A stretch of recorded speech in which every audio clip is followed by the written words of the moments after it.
and then, but it's built around wood, and he said they're higher. Yeah, But you have to cut the aluminum, it's like, these come as kits, and you can Yeah. buy seated kits and all kinds of Yeah. stuff, but Yeah. different sizes. right, How many do we need for a quorum? you need 7, 4 out of 7. Okay. So, I haven't heard from anyone else, so I give a minute Yeah, and then we'll get started. we have a quorum. Yes. Yes. Oh, here's Brian. So Pam, is that the garden that's staked out? Well, it would be the dimensions that we were talking about, which is 100 feet by 56, I think. It's Which very ambitious. I know, but we're not doing that, we're just gonna do phase 1.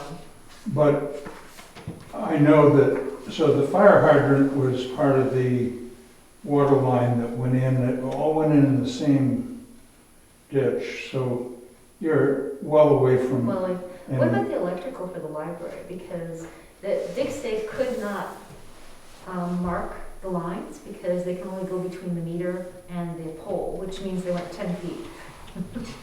So, Right, I didn't realize that they wouldn't mark after the meter. Right. But, you learn new things all the time, you know? yeah, That's what I figured. and it's so easy, they just have a force wand that goes tracer, tick, yeah. tick, tick, tick, tick, you know, and they find it, but.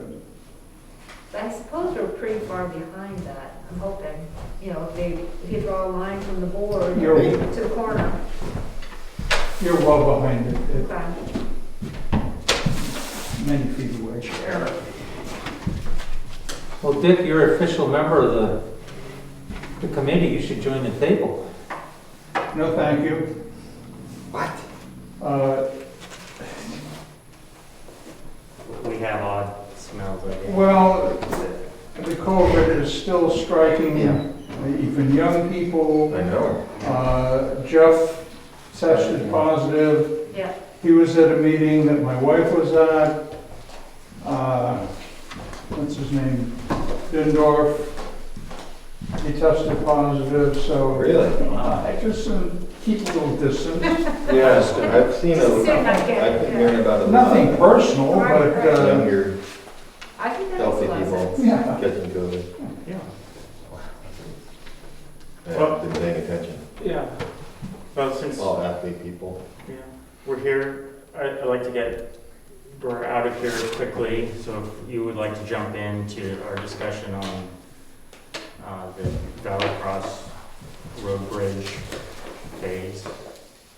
Sure, so I had sent you guys a request for a letter, because they're, as you know, they're gonna completely redo the Valley Cross Road Bridge, and they need to file a wetlands permit, the consultant's filing a wetlands permit, or application.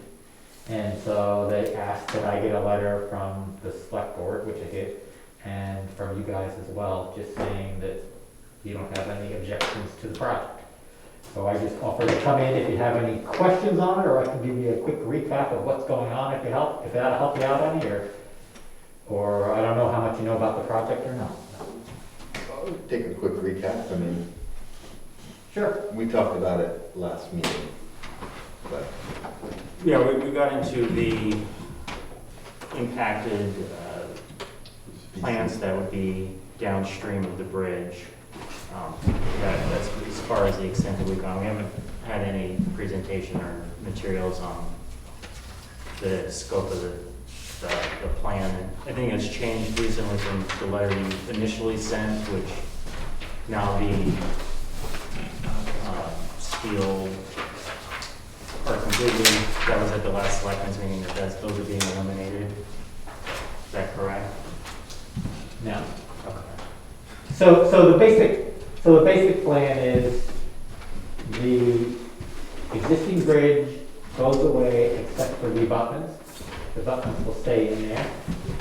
They will take and add new wing walls onto the abutments, and they'll put stone veneer on them. Actually, I think it's actually a cut stone veneer on them.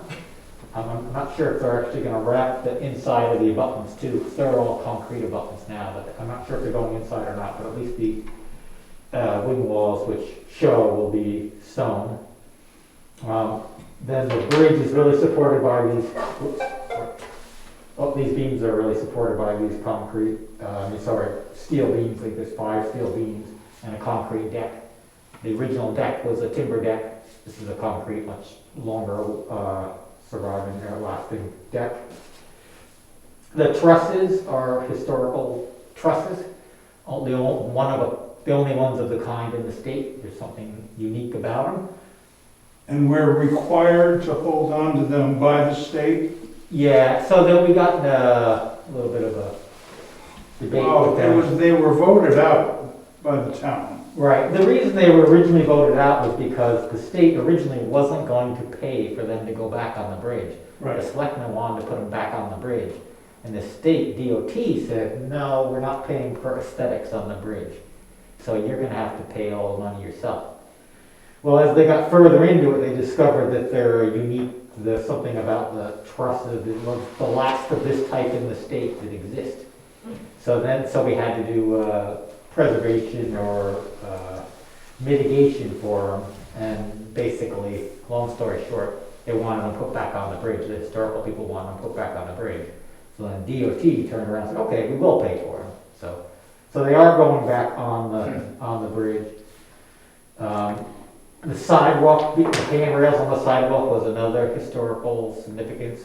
So those, I believe, are going back on the original ones, and they have to be extended a little bit and modified a little bit, but those are going back, that's going back on the bridge as well. The bridge it's a little bit wider than it was before, and there'll be regular vehicular guardrail inside the bridge that will protect the trusses, keep people from going through the trusses off the bridge. Not that was ever a problem for the last 2 years, but it's required. And approach rails, and the selectmen are I'm not sure if they decided yet, but our last decision is what color to paint everything. So everything, I think, is going to be green from what I'm hearing so far, but I'm not sure. I'm not subject to change. There was some discussion of some selectmen wanted black guardrail instead of green guardrail or something along those lines. But other than that, it should look pretty similar to the bridge that's there now, except for everything new. The old beams that are underneath it now are pretty rusted and I think they don't support the current load, so they had to replace the beams. On sort of your end of it, this upstream, I guess, western abutment, there are these dwarf blueberries, which are endangered sort of species there. And I think this is actually a slightly outdated plan that he said, because this wing wall, I think, has been pulled back so that these blueberries won't be disturbed as part of the project. So that was it. I mean, it's pretty minor wetland impacts. It's just where were little impacts at the wing wall sections, and then shading, so the footprint of the bridge, they get you on that as well, I believe. So. Did you say that the new shading? Well, no, usually like the footprint of the bridge is considered a wetland impact, even though it's not in the stream, because they're concerned about sunlight blocking. Right. Okay. I'm not positive in this case. I'm not the one doing the application. I'm not positive if that's in this case. You wouldn't think so because the bridge was there, but there is some additional width to the bridge that wasn't there before. So I suspect they're at least counting that additional, whatever it is, maybe 5 feet wide of a bridge. Are they still enlarging the area that hangs over the water?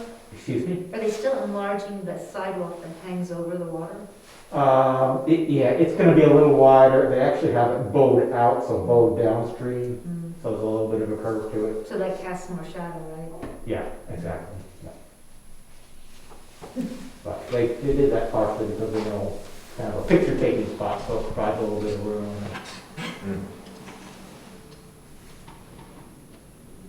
Or what is the projected time that they're going to do this project? Or is that still? They were trying to build this year, but I realistically don't think they're going to, by the time they get bids in, I don't think they're going to be building anything up to this year. I think they most of them. Do you know if they're going to, you said the abutment's now spent, is that correct? The abutments, what's that? The abutments are made out of cement? The current ones are cement. They are cement, yeah. Yeah. Do you know if they're gonna end up with any extra stone? The reasons I ask is there's a couple places where we could use some stone steps further down. Well, part, I don't know, they were talking about, and I don't know if it's realistic or not, but the engineer was talking about taking the existing stones and actually cutting them up to use for the Okay. stone veneer on the bridge. If they have So I extra. don't know if that's a yeah, realistic I'll go option over or it not. when we get to, But I can certainly pass that message on to the Yeah. consultant to say that if there's, I mean, if there's any. if there is extra, there's a couple places where some stone steps would be good to get out to that upper bench. I took some pictures because I walked that and we can go through it, but Do you have a sense of how many, roughly? probably 3 or 4. Oh, Yeah, it's not a big deal, but not if they're there, that would be 50 or great. something, just a report. Yeah. is there a contingency on whether, because in the scope of work, was the possibility of removing the existing stone, storing on site, and matching with a new, so would it be all new materials going in to clad the wing wall, or would it still be the mix of the two? Not following you. It would be I- all I- new I- because it's concrete now, right? So the new wing walls will be, structurally will be concrete. And what the consultant has said is he's writing the spec so that the contractor can slice up the existing stones that are there and use those for the veneer and put them back on the bridge. Right. So I'm not sure if a contractor would opt to do that, or if that's too expensive to do, or I don't know if you can buy it cheaper, just buying granite somewhere else from a granite quarry already sliced. I'm sure the contractor will pick whatever way is least costly. But, so I guess I can't answer your question, whether there'll be a mix of the new and the old, or whether it'll just be. That was just one of the points, that it would be stored on the location there. Store the existing Well, stone. removed during Right. the demolition phase, stored at or near the bridge. If so, if that place has been, I can't imagine that there is space that's not gonna impact where we have parking or bathroom access issues. So I just wanted to know if that was locked in place, or if that was, I'm not sure, I don't think it's locked in place, but I would Okay. have to check with the consultant on it. Check with, Steve. okay. I don't know how much material is there, but they probably could store it at the fire pond. It's just uphill because there's a place where the truck can come in, Yeah. but there is extra space there. That's correct, yeah. So, That's actually, so is your that's concern? actually on so Speed is your Foundation concern, land, but, you want to keep this stuff on site, or you just don't No, want it was it just- disturbing the rest of the site where if they're stockpiling it on site? Is that your concern? I can't remember what note it was, but there was a note for the contractor that it would be stored on site. And I just wanted to know if that was a general note, or if that was subject to facts on the ground, that there may not be a place Right, right there, if they were going to take the old cladding off and reuse it. gotcha. But it sounds like you would prefer them not to store it on site, because you don't want them to disrupt the rest of the site. Keep the impacts as little as possible around the bridge itself, is that correct? Correct. Yeah, I like that. Yeah, and if we have an option up further east on Valley Cross Road, that would work better for a storage and staging area. So we had to get construction easements from the 3 corners of the bridge. The town is about this one, but from these 3 corners. And those are pretty minimal. I mean, they don't extend back very far from, I mean, it's like 15 feet or something like that from the edge of the bridge, something along those lines.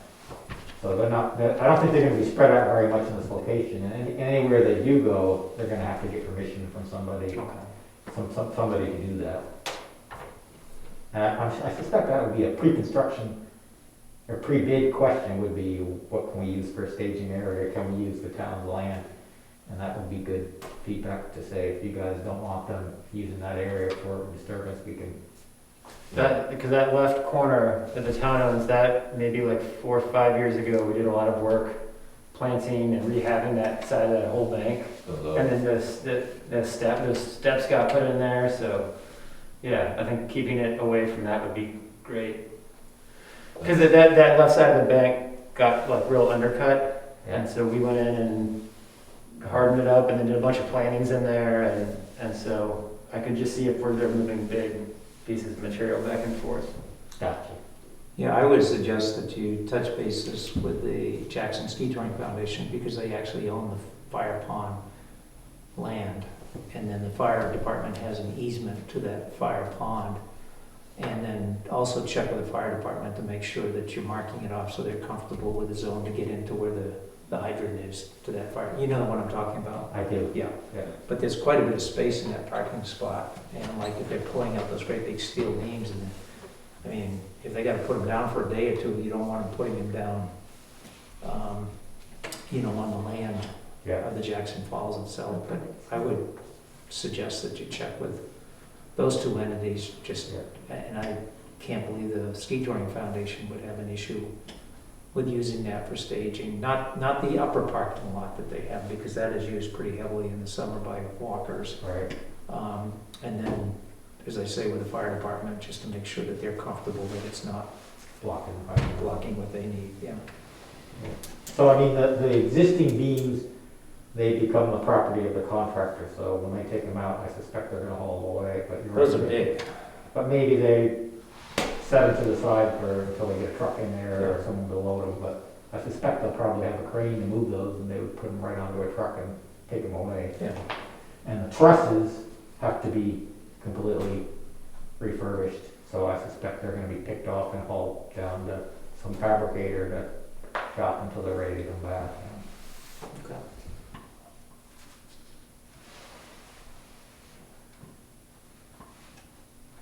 Has this gone out to bid, or is this just in the planning, like? The docks are just about done, Okay. and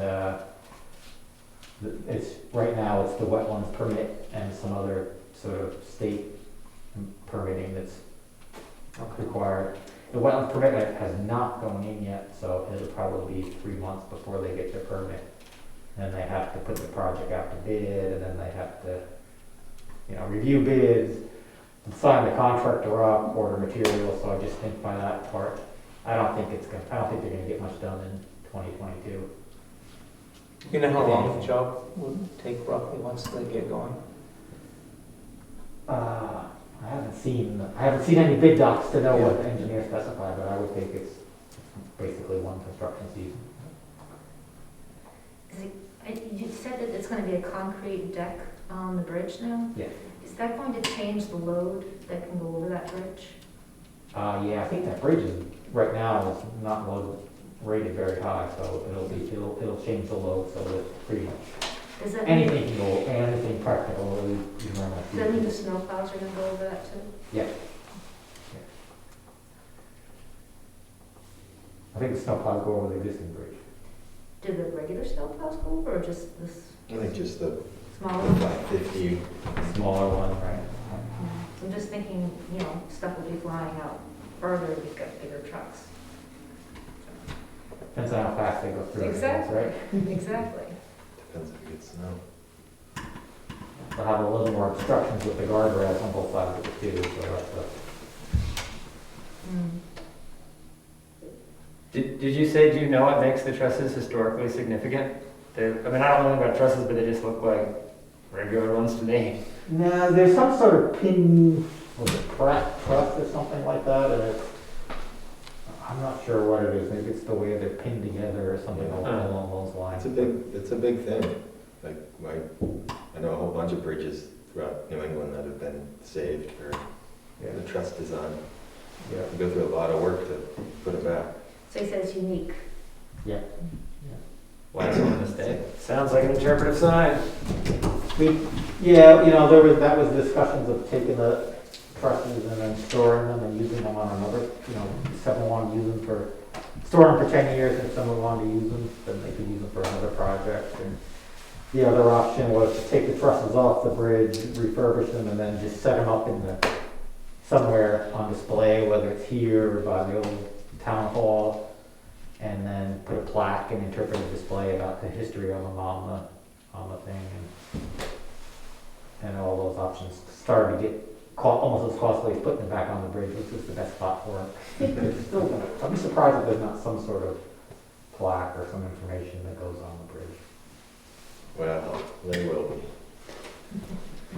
Would you check with the road agent to see if the walkway is wide enough for the snow remover, the sidewalk machine that they have? Yeah, it's actually on the plan there. I want to say it's like 5 feet wide of the Camaro. That should be plenty, because I think that it does about a 3-foot swath. 5 feet 10. Oh, that should be great. Lemon wide. Goes from 5 feet 10 to 7.4. But they don't do any of their sidewalks around there. They don't do the sidewalk coming up the road. No, but, there may be some push someplace down the line to do the walkway on the bridge, and it'd be nice if they could do it with the machine and not have, 2 guys out there with shovels flipping it into the river. It'd be nice if they did that walkway, because people walk up that road now, in the road, in the winter. Yeah. You wanted a letter from this commission, correct? Right. And you sent the draft around earlier? Yeah, I sent it to the Julies, and I think they were going to forward it on to, Yeah. to you.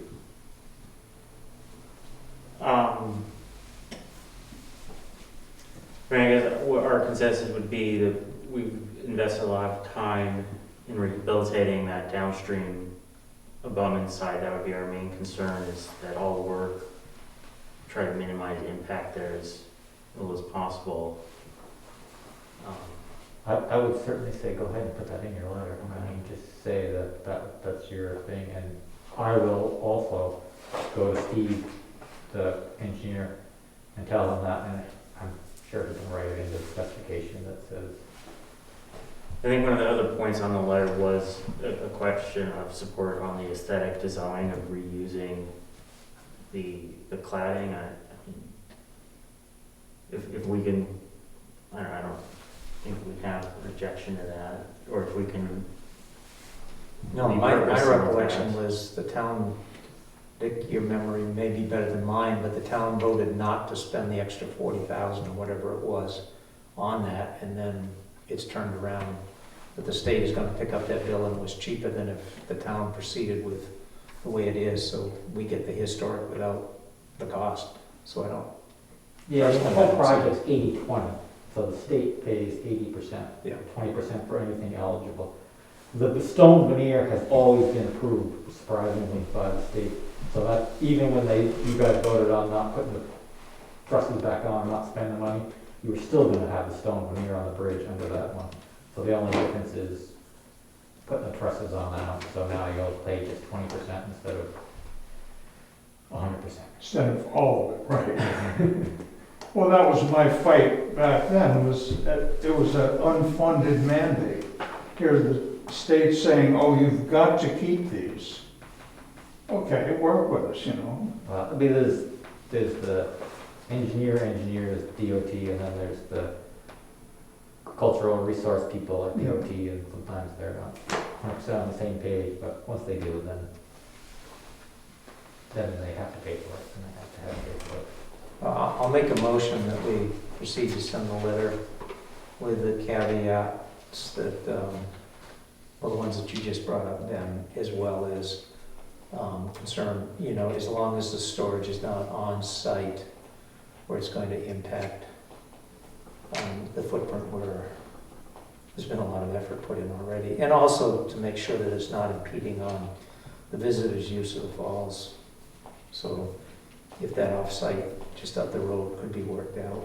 I mean, you can't guarantee that because you need permission from 2 other entities, but that would be our recommendation. What do you think the timeline on the letter is?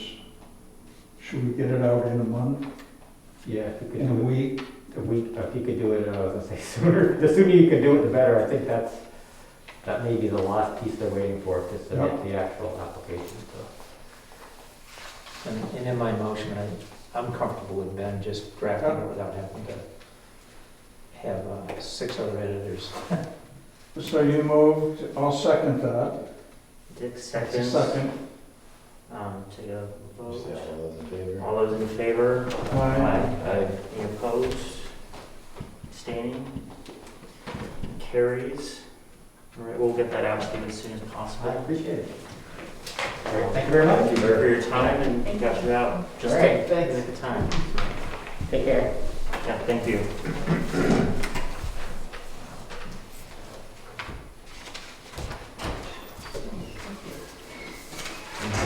So we're not talking about company here.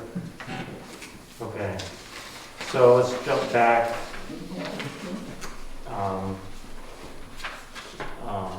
April meeting minutes,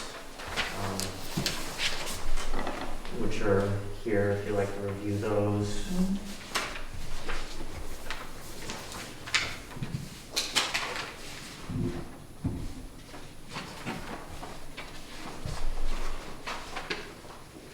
It's just when we get into the discussion on Jackson Falls. If you're wondering, my name is spelled with an I, not a Y. You see it. You don't have to cross them off, Well, it's both in here. but I so- know, that's why I. Okay.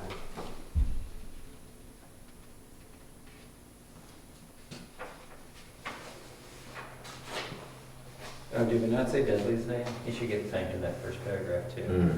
I thought we did. We definitely did. Yeah.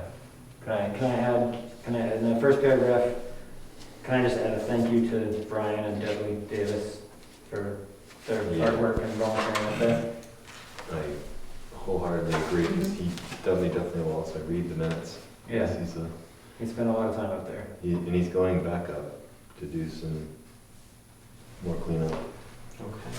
I talked to him today.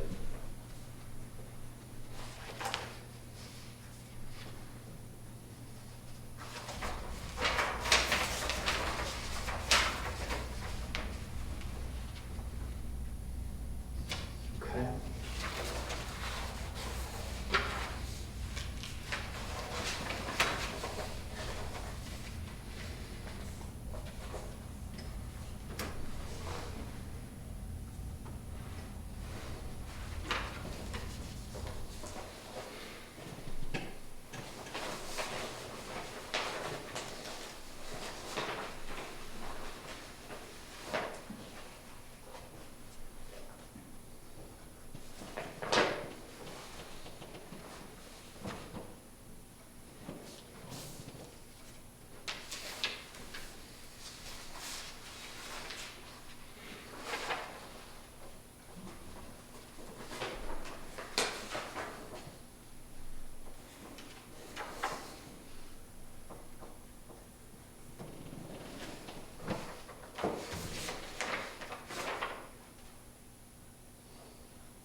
Is he done?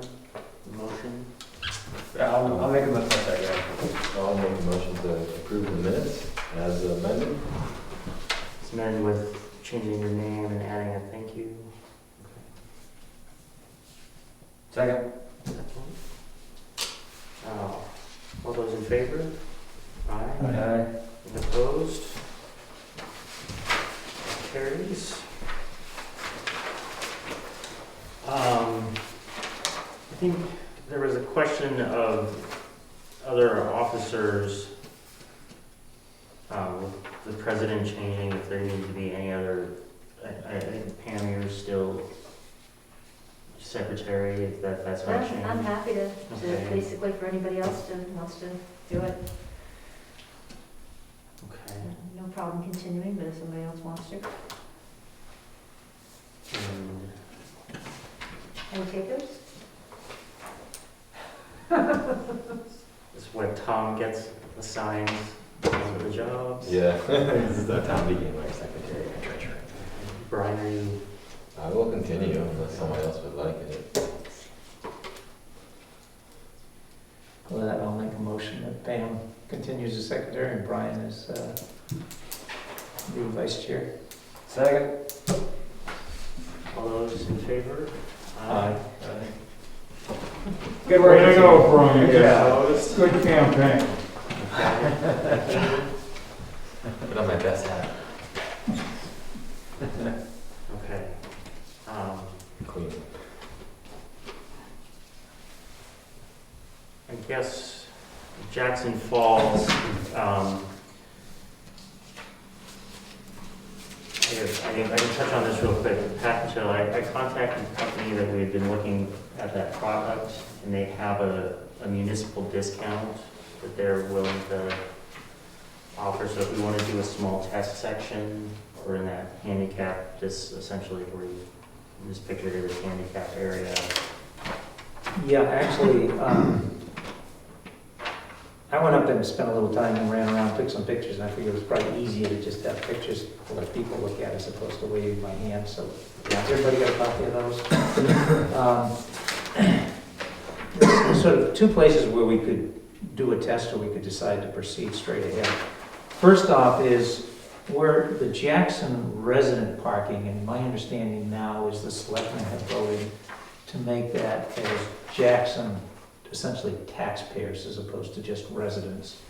And I think that was, the selectmen made that vote in the last meeting of the meeting before.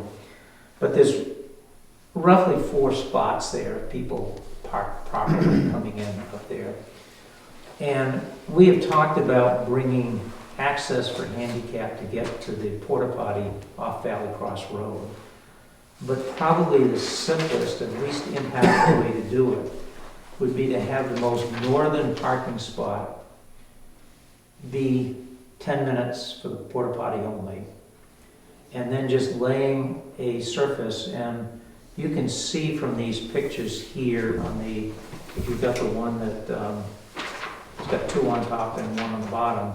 On the upper right-hand side, it's quite flat. There's one little stumpy bump there.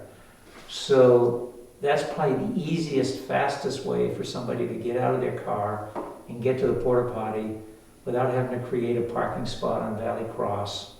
And as they start to talk about the bridge reconstructing, that's going to be problematic in its own right. So my recommendation is that we make this lane here handicap accessible, because trying to move a wheelchair, et cetera, over the wood chips, et cetera, is we all know.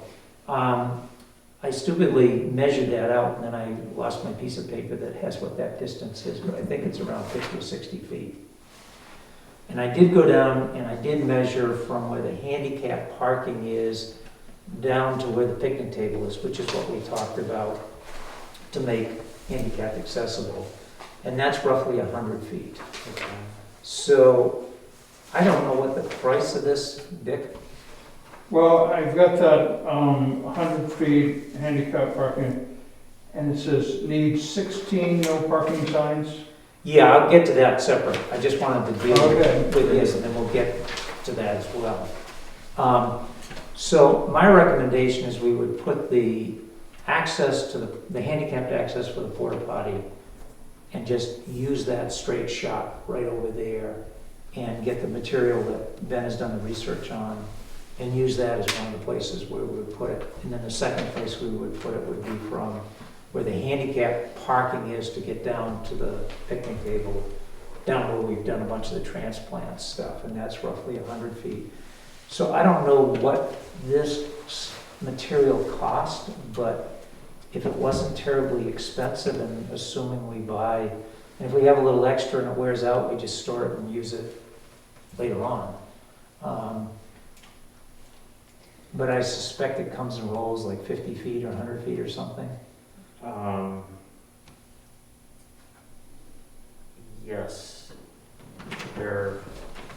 They come in panels that Yeah, expand, I remember that you the pin together, yeah. so.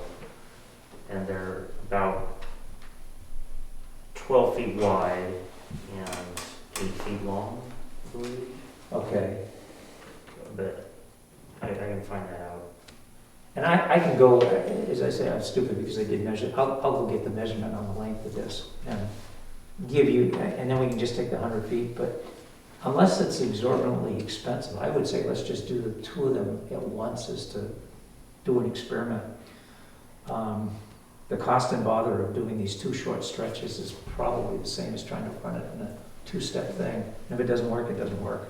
Well, alternatively, you might want to do the path down to the picnic table, but just consider that if the porta potty were down at the bottom parking area, it would be accessible without any path, and it would be visible to all the people who park down at the lower parking lot. Well, that's not entirely true because the handicapped parking is not at the lower lot, which gets filled all the time.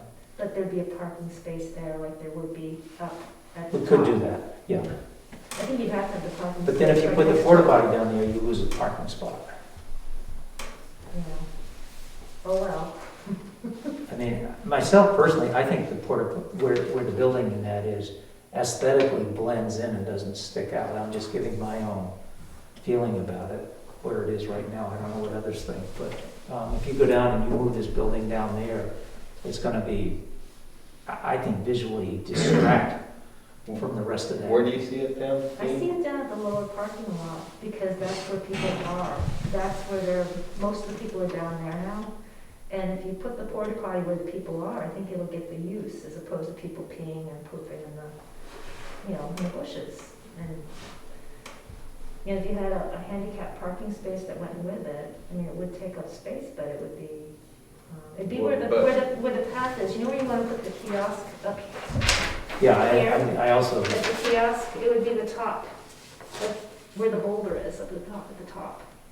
That's just what I was considering, and then you wouldn't need any materials to lay down. And I understand what you're saying about aesthetics, but in terms of accessibility, that would be most accessible. I don't know, that's a pretty rough spot too. yeah, and when they plow and stuff in the winter, I have reservations about it, but That's I think conceptually, functionally, what you're saying makes sense, but I think aesthetically and in the winter with plowing, et cetera, where they would now have to figure out how to plow. I mean, the building would be empty at that time, but, and I haven't seen people shitting and peeing signs of that since that porta potty's been up there. I don't know if others have, but when I've gone through there, I think the porta potty's doing what it needs to do. Yeah, I think a porta potty keeps people honest. Yeah. It's not a destination. But I think if it's accessible, visible, which I know you guys, I understand what you're saying, that it's not aesthetically pleasing, but if it's visible, it'll get used more. That's all. And the kiosk will tell them where it is, Yeah, because we'd have to change the kiosk sign that has been made Right. already. Yeah, I think it makes sense to keep it where it is with a sign, because my concern about putting it too far up to the front is then it also becomes a trash receptacle and a graffiti like it attracts use, but maybe not the kind of use that we Right. want. I- And I think where it is conceptually is nice, it blends in, and I don't know, I'd be hard pressed. I think we would get complaints if we stuck it right there. I think Yeah. people would say just thinking about like the fence and like how the fence was like such a thing. Right. I just feel like we'd get a lot of complaints if it was super Well, front and center. What were the complaints about the fence? Well, that we were changing anything. I just said Now I can't see the falls. paving over, destroying wilderness. The other part of it is, so, yes, it's true, some people come to the falls to simply park and go immediately into the water where they're parking, but it is a section of river that you would, in theory, walk up and down and enjoy the different holes, so for the few people who never look upstream or walk upstream towards the bridge, they might not see the porta potty or read the kiosk. But for the majority of the people who are coming to enjoy the full length of, that amazing area, they're gonna see that porta potty. The other part of it is I mean, maybe it's a benefit, but the idea of just driving up the road and seeing the porta potty and pulling in and using the porta potty, to me, I don't really like that idea. For anyone who lives there or is in the area, it's like it shouldn't become a destination as well. It's like, Well, are you talking off-season type of thing? well, just in general. Because in season, isn't it, parking areas usually full up and... Nah, I mean, but just as it is, like just, I don't know, I just, in a way, less use to me sounds good. It's not silly as that is. I mean, if someone isn't swimming, I just assume they don't use the porta potty. They wouldn't even know it's there if they're not. Right, you know what I mean? Like you're driving up like, oh, good, a porta potty. It's like, is that really what we're trying to offer? So much as a porta potty that's tucked away and beautiful. I think the other thing is the use has probably been diminished with a 2-hour stay. I think, probably in a fairly significant way. Yeah, that's true too. Again, I think it's really something that keeps honest people honest. Someone who's going to make the effort is going to make the effort. Other people, no matter what you do for them, they're going to go to the bathroom in the river, or, God forbid, cross the river and go to the bathroom on the other side of the stream, other side of the river. But I don't really like the idea of it being something that just someone pulls in and just like, now they're just using the porta potty as a porta potty. For the people who live there, across the street or whatever, I mean, you'd be disappointed if you were, if that became, just the known spot. It's like, oh, there's a porta potty at like Jackson Falls. And I don't know, it just seems, I'm not a big porta potty fan to begin with, but. And the town does have one over here for. Yeah. There's a sign on the street with high visibility. And I think there'll be one at the ball field too. But the evolution of the porta potty up there was to keep people out of the woods, Yeah. because that was what was happening. So this whole escalation of use at the falls, which we don't predict, but that's what is passed over to us. So we're trying to accommodate, because what we had, the porta potty door slamming was an irritant to the neighborhood. Well, I understand that. I mean, that's a sound you don't want to, Yeah, it puts a picture in your head too, once you know what it is too. Yeah. Right. So anyway, all these things are evolving. And that's why as I, got that input, because I was the one originally suggesting turn it around so they could get in. But I think this is, and particularly the bridge construction, this is probably the least impactful. The only thing it does do is it takes 4 spots for the residents to 3. But to be honest, and I go by there quite frequently, and I don't know how many others do, rarely do I see more than 1 or 2 cars up in the Jackson Park. But if you're in a wheelchair and you've got 3 parking spaces there with regular cars, how is a wheelchair going to get through? I mean, my wife has to use a wheelchair, so I'm very familiar with it. But I think what you want to do is to put these other signs out there that says it requires a Jackson sticker and so on and so forth. You put, so it's designating each of the other 3 spots. And then this one is over here with a little bit of space between them. Yeah, the far one, the one like the far left, as you look at it. Yeah. Yeah, I think there'd be enough space there, right? Because Yeah, and normally a handicapped person is going to be in the passenger side. Right. So and most of the wheelchair vans in there are all exit on the passenger side. So the most northern spot is the most logical for somebody who's handicapped. And I speak on that one from experience.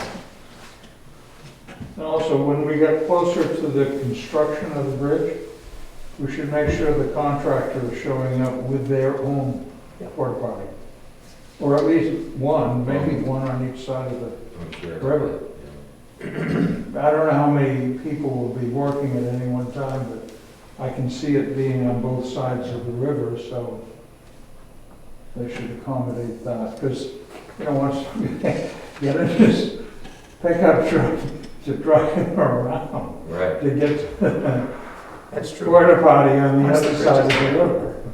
All right, enough of that. So anyway, that's, and I'll get to a few other changes here, but relative to Ben's question about buying the material, I would recommend that we go ahead and get those and give this a try. I mean, the other option is you could put crushed gravel, you know, a compacted crushed gravel to get to the porta potty. But then you need to lay some firm sand and then get that crushed gravel down so it's a firm surface. It's hard to push on it. Huh? It's hard to push on those. None of it's like what the rotten rock that goes down. Right, like, I think Diana's bath. So they Yeah, don't have yeah. or something. I mean, that's the other alternative, because that's a fairly flat stretch. There's a very slight upgrade to that. Well, yeah, even if going with that material, using the cell material helps preserve that Yeah. material longer, keeps it as a wear layer longer. The panels are 28 feet long, 8 feet wide, 28 feet long. Okay, so, I mean, so that means we need roughly 100 feet, so we need 4 panels to get down to the, and I'm gonna guess, but I'll go remeasure it quick, but we would probably need 2, maximum of 3 to get from the parking spot to the porta potty. 8 feet wide, it's It's gonna be 8 pretty feet wide. wide, it's right? wide. Yeah. Why would you need more than just the path in? Along the side of the road, I don't think you need. No, we just need it, I think we're saying the same thing, just the path from where you exit your car, just to the Okay. porta potty, just straight. So that's 100 feet? I thought No, that the was- 100 feet is from, you know where the handicapped parking spot is, which is to get down to the lower picnic table? That's 100 feet. Do you know what the name of the project is? Okay. Ben, what's the name of the It's project? called Rut Guard. Rock Guard? Rut. Rut Guard. Yeah. I just, Isn't it gonna be an awfully wide path?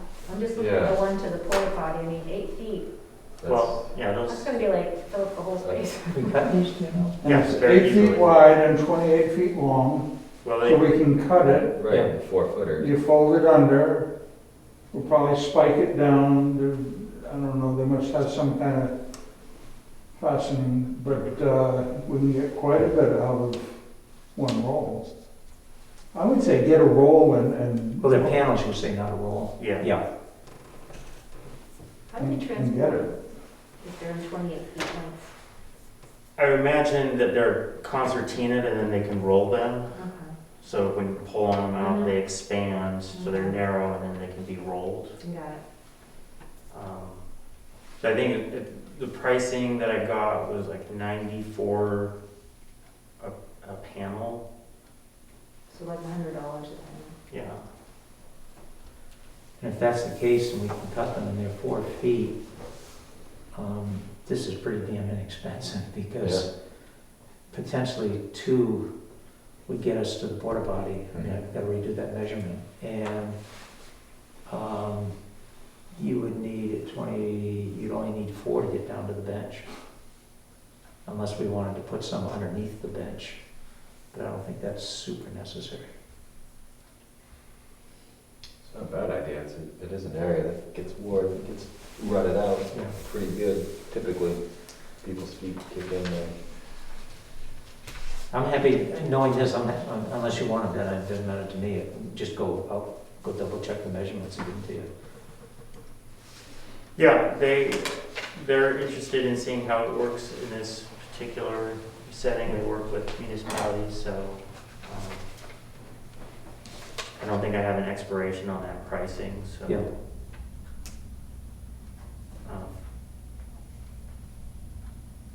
Well, I would suggest that we vote to proceed. Let's just get the final measurements and numbers. Okay. I like the idea of doing the 2 sides, and I don't know if anyone likes this idea other than me, but eventually I think it might be really interesting.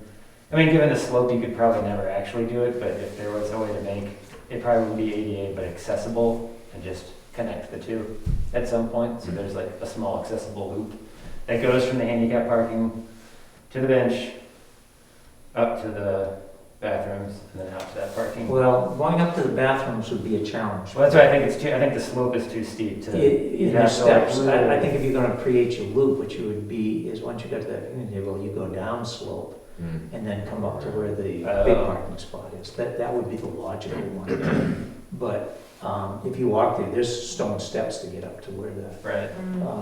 you Yeah. get into handicap ramp and, Yeah. But, I don't know, it's just something to think about. It'd be kind of neat to have that there. so, So you're like is, you,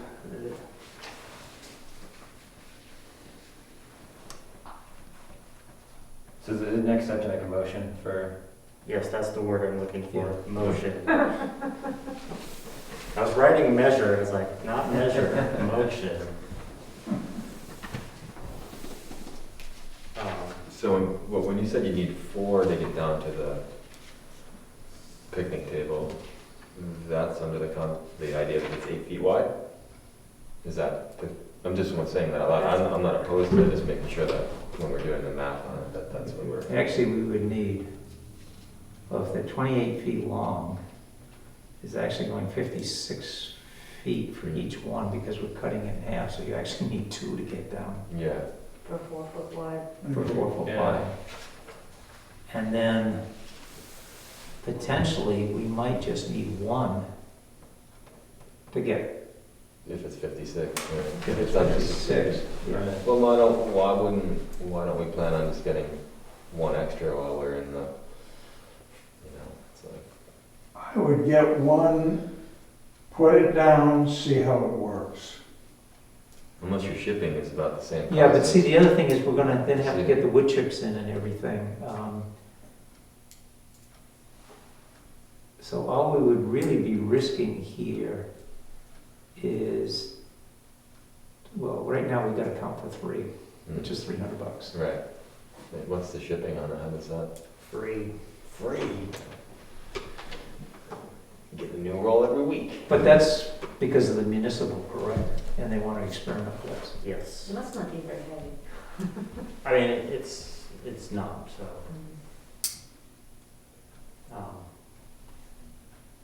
I would say get the extra one then, just so you have the material in case you need to go a little longer, in case you need to make a wide, like as you approach the bathroom, if it needs to get a bigger, wide turnaround Platform or there. something like that.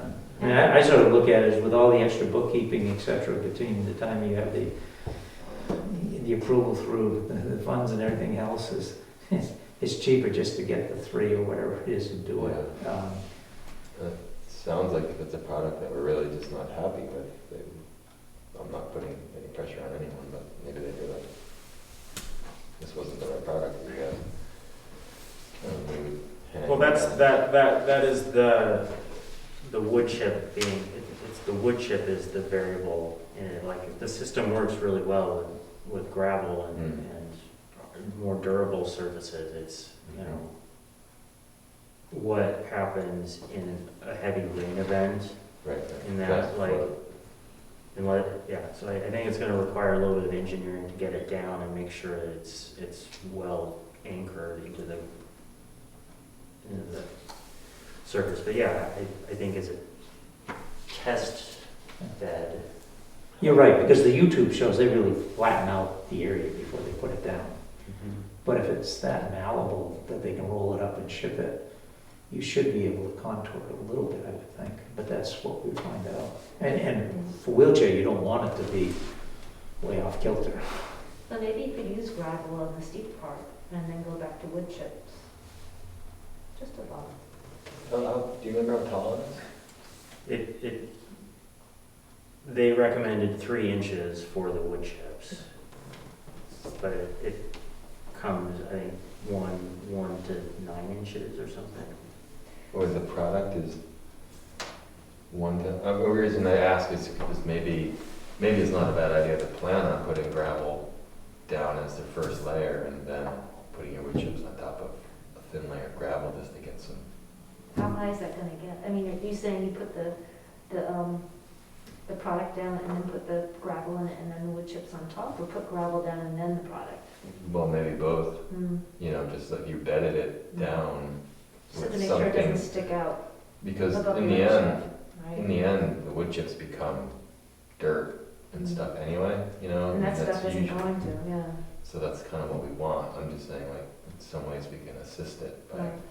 giving it some medium in the process. Mm. Or if you could somehow, you know, if you have a broken down wood chip, you're sort of in that world too. Or it's not like we can make a custom wood chip mix, which is wood chips with a little bit of gravel mixed in, but that would be ideal. The old hopper. So they're interested in experimenting with wood chips because they normally use it with crushed gravel, yeah. Could do the wood I chip. mean, right now we have a wood chip layer going down Yeah. and it's moderate, and when we get the wood chips, at a minimum, we would have to lay it out so it's flat, because there's a few little dips and doos, I think, to make this stuff really go down and then to be able to anchor it well. Yeah. So there would The wood chips are free, the gravel is not. Mm. Do we have to dig this out before we put it in? I think it's going to require some surface prep and moving out the existing wood chip, at least raking it out down to the bare soil, and then putting down fabric. I guess that would be an additional cost to the. So there's a fabric that goes under it. Well, I think in a typical, with a gravel Yeah, you would. installation, they do that just so you, You know, when lose it's the lines. compacting, you're not just pushing it down into the dirt, so. And to And keep, grass will come up keep through grass it. coming up through it, Yeah, so. and you don't lose your fines that way either. Lou. Right. Except that I don't think, I mean, the grass part is an issue with, from when I watched that YouTube, if you put gravel, anybody that's put down that kind of gravel knows you get grass after a while. I'm not sure that's an issue for us there, for two reasons. One is you're under a lot of hemlocks and stuff. And number two is we've never had that as an issue with the current wood chips out there. So we have a history to pull from. Number three is any grass that wants to grow up, more power to it, Yeah. for binding it all together. That's true. It's just gonna get stomped on. Yeah, I mean, we're not trying to make it, Mm. no one's gonna come back and start spraying because there's some grass growing through it. It's part of the, So I don't know if we need the Underlayment, yeah. underlayment for that purpose. Okay. And this is a pretty cheap experiment. until we have to get people to actually install it. Well, yeah, that part. And I'm assuming we may have access to more wood chips for free. Yeah. Yeah. Different person, but Yeah. they're still available. Is Ryan still doing stuff, or not? Yeah, just less, Okay. or he's less available, let's Okay. just say. So if he is, if he's around and he's chipping, he would definitely do it, but there's another Okay, Emerald Tree Service.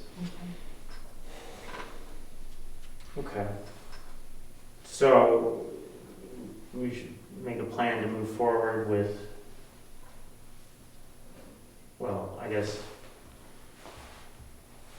I think the impression from Jeff that I got is that there's still money in the budget for that. So we have funds approved for improvements at Jackson Falls.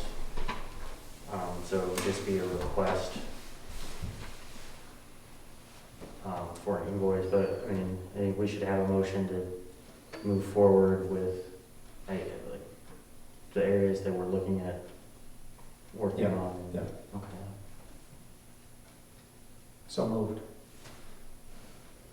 Still a little confused on this, the chair not making motions, but, You No, can I ask- was you- gonna make the motion, but I didn't wanna make the motion until we were all okay. on the same page here, since we've had the discussion, but I would move that, that we proceed ahead with the numbers. I'll go out, do the final measurements, and assuming that it's 4 feet, and we're gonna cut it to 2. And I'll just get how many panels we need, and I'll email to you what that is. And then we put the order in and get the pieces, and whenever they come in and we get the wood chips, then we set them down and give it a shot. Okay. So do we do a motion up to like $400 or something? How much? I can't remember how much you said it was. That would give you some leeway with how many we. Yeah, it sounds like it's between 3 and 4 rolls. Right, so. Yeah, 4 would be an extra. Yeah. 3 potentially could provide an extra. Okay. if we have an extra and we want to put it underneath the picnic table, we can do that. Yeah, I would give the extra one bit. Okay. 6 is like $500, 6 Okay. panels, so. So, yeah, up to $600, right? And then that gives you then the leeway for whatever you need. And then you don't have to come back and say how much it is and this is what you want to do. Okay. So I'm making a motion then. Or wait, did you make a motion? Can't You can remember. go ahead and make the motion. Okay, I'll make a motion to authorize Ken to spend up to $600. Actually, it won't be me. Or sorry, The commission. Ben to spend $600 on rut guard for rehabilitation at the falls. Not rehabilitation, sorry, for hardening the tread at the falls. For handicapped access. For handicap access. Second. Second. Or Pam's got her hand up first. No, I'm in favor. All in favor? Aye. Any opposed? So carried. Thank you very much. The kiosk, I was in contact with the kiosk builder. They've received the deposit and they're working on it. I haven't gotten a date, but he's looking for mid-May to install, so if that's your next point on. Yeah, I just took these pictures since I was down there. That's exactly where I was thinking. Yeah, and I think the only question there is whether he's gonna hit a rock when he's trying to put a, but I think this is the logical place. It doesn't block the rescue access on the far side. People have funneled down. Yeah, I didn't know if it would make sense to angle it at like maybe 20 degrees, just a little bit, so that way it catches people. Like I think of that parking lot there as the main parking area, so it just kind of catches you. Versus, if it's 180, if it's like I think, yeah. parallel, then you could easily walk past it. But if you just angle it a little bit, then it also kind of makes like and forms an entryway, so it kind of feels like you're funnels people in. So maybe I think 45 would probably be too hard, but yeah, like around a 20-degree angle or so. Just I think, in all fairness, if once he's got it ready to put in, somebody should go down so that he's not responsible. And you're right. And then what happens? You go down there and there's like a massive rock, so they just kind of put it where it has to go. But yeah, I'm happy. Is it? But I was assuming this is where everybody was talking about. I just took the picture, put the arrow there. And then the bottom picture there is just looking uphill in the same location. And then on stone steps, which we talked about when Burr was here, when you leave, the trail that goes from the handicapped access down to the picnic table, and then as you start upstream, it gets kind of ugly to get out to the bench that's out on that little rocky prominence. And that's what this blue arrow is on the picture at the top, is that area. I think we would want to try to define better that's the route that people should take to get out to that picnic table. You mean to the bench? Yes, I'm sorry, not for Yeah, that. 'cause I It is a noticed bench, that- it is not. Because I noticed when I was down that there were 3 like deer paths that That's people had right. cut through, and so that's why I pulled over some of the fencing. Yeah. So I don't know if maybe that was what you were trying to do, was to cut something through there? That was the open spot when I went. I just took the picture, and I think that is where we want to funnel people. But when you go down, a couple stone steps down and back, and I think they almost have to be stone, because at high flow, it goes through there. I mean, it can come up come up quite a ways, actually. Mm-hmm. So whatever stepping you put in there has got to be capable of taking high flow conditions. But, if we put some steps there and just clean this up a little bit, and then, we can put wood chips there, but when the high flow is going to take them right back out of there again. But to me, that was the most logical way to define how you want people to get out to that bench. And they're going to go. Well, so long as you close down all the other ones they need on either side, you Yeah. know, because otherwise you have like 3 routes there that people have put in, just like in Yeah. a few weeks. Hmm. And that's where, laying down brush and that sort of stuff can work to, It's not enough though, these people move it. yeah. But if you give them the most logical, easy way, Mm. it's not gonna be perfect, but but I think a couple steps there would be very helpful. And some revegetation signs, so we can at least block Yeah. off the other ones. You better check to see if you have to put a handrail for life safety code, if you're creating steps, That's true. if you have to do the handrail. And- I'm not sure, I Of course, haven't, we Yeah. have no handrails on any of the other I don't believe when they're roadblocks, there's no handrails. earthen and you can't, there's nowhere to fall on either side. There's not a drop off, right, you're not at any elevation, Correct. you're just You're gonna on a slope. wander off under the, Yeah, and if we had to put handrails there, we'd have to, almost get into a dredge and fill because you're actually in the stream bed. well, that becomes Yeah, let's stay Yeah. away from that one. legal problems. Yeah, So probably You're making platforms. just do If a you, couple of steps. yeah, if the steps are spread out, then it's effectively a platform. Yeah, it's just and then, Dick, you asked earlier on, and I just asked for you to pause, but I did count up the number of no parking signs that are there. And that's, we've talked about trying to get some signs. I mean, you can see the signs there up right now, and some of them are cockeyed. And some of that, I think, is just freeze thaw gets those things to start moving around. But, my thought was, some of these signs, I think, that say no parking, at a minimum, we could bring back and put on the post of the fence that's running there. And then the post would hold them up straight. It would pull them a little bit back from any snowplow activity that goes through. And then the other question would be is, I will talk with the sign maker when he gets back that makes the new signs for the Jackson Ski Touring, and what the cost would be, and whether because he volunteers his time to do that. So if it was done, it essentially cost us the cost of materials. But they would be brown with white lettering as opposed to, right now, it's just a string of three signs. well, that's part of the pushback I have heard about the signage up there, Yeah, is that it's just gotten crazy. and then the other alternative we could consider, which is what's on the other side, is you just took, you put 2 signs, one says no parking between here and the next sign. Yeah. And we could go that route. Because right now, it's no parking, no parking, no parking. Well, right, if you're saying 16 signs over 100 feet, that's 1 every 6 feet. right? That's what it is now. Yeah, Yeah. and it's just a lot, I mean, it's pretty ugly. The parking between 2 signs is, So, I don't know how effective that is.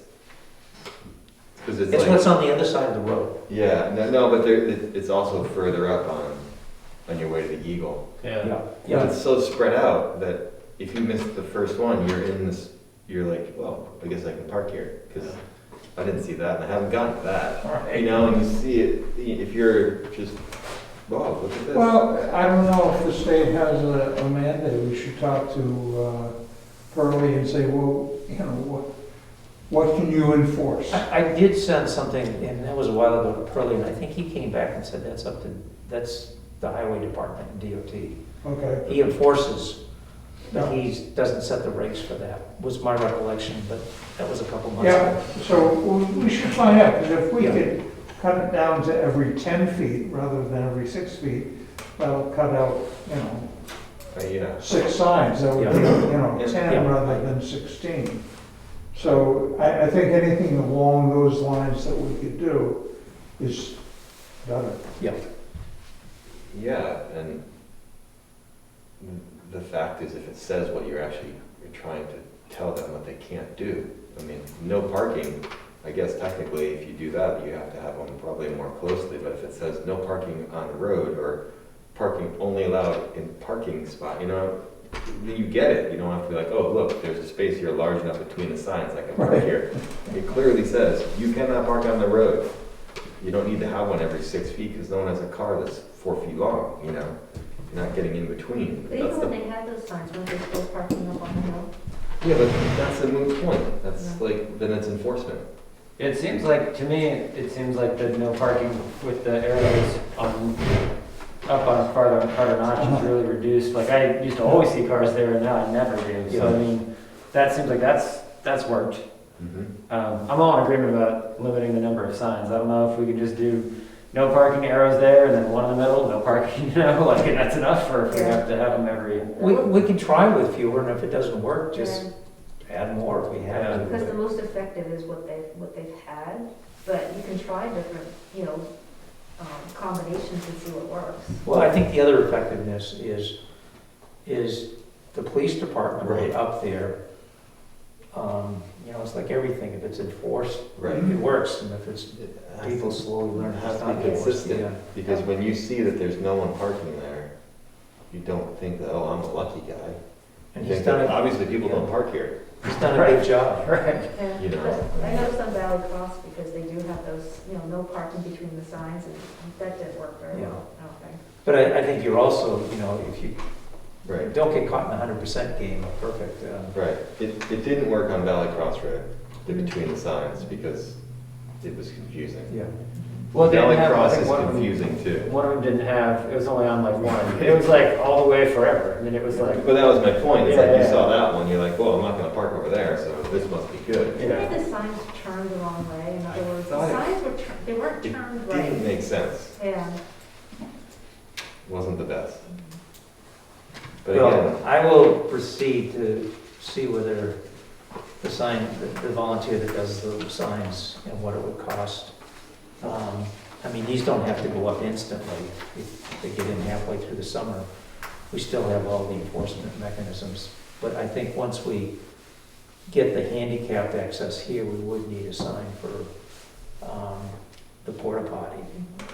And I will ask him as well if he can make it, because to me, these signs are, you know, legally they're the ones you're most used to seeing, but aesthetically, it is sign pollution up there. And I think the more that they are right in front of your face, because they've got to be when you park in. If you can't read that, you probably should get a ticket. okay.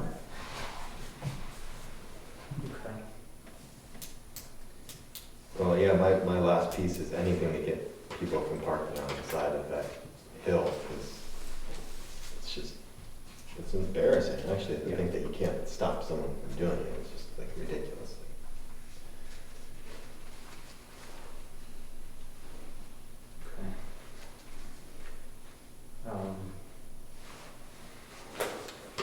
So, when I hear back from the sign maker, we should probably, I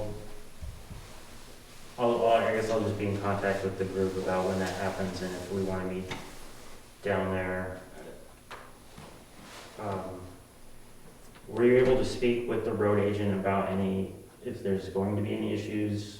I did That's not well speak out with of- the agent. outside of the road pathway? I mean, it's, I didn't, but I don't see why that would be an issue. The road agent is, I mean, we know the fire access lane that we need to keep, or rescue access, and as long as we're not in that, I'm not sure that we need to.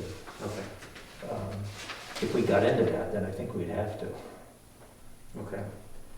Well, when I hear back when he is going to deliver and install, sadly, maybe able to coordinate a time to.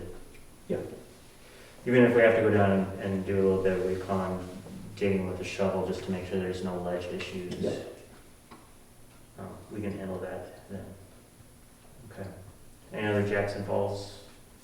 Have we heard anything from Eastern Greens I have not. in regards to, okay. I need to meet with him. Okay, about the broken parts and just making sure that we don't skip over Gary Spears and he's always very generous about repairing and replacing and recognizing if anything's been damaged. Okay. That's my Okay. only thing.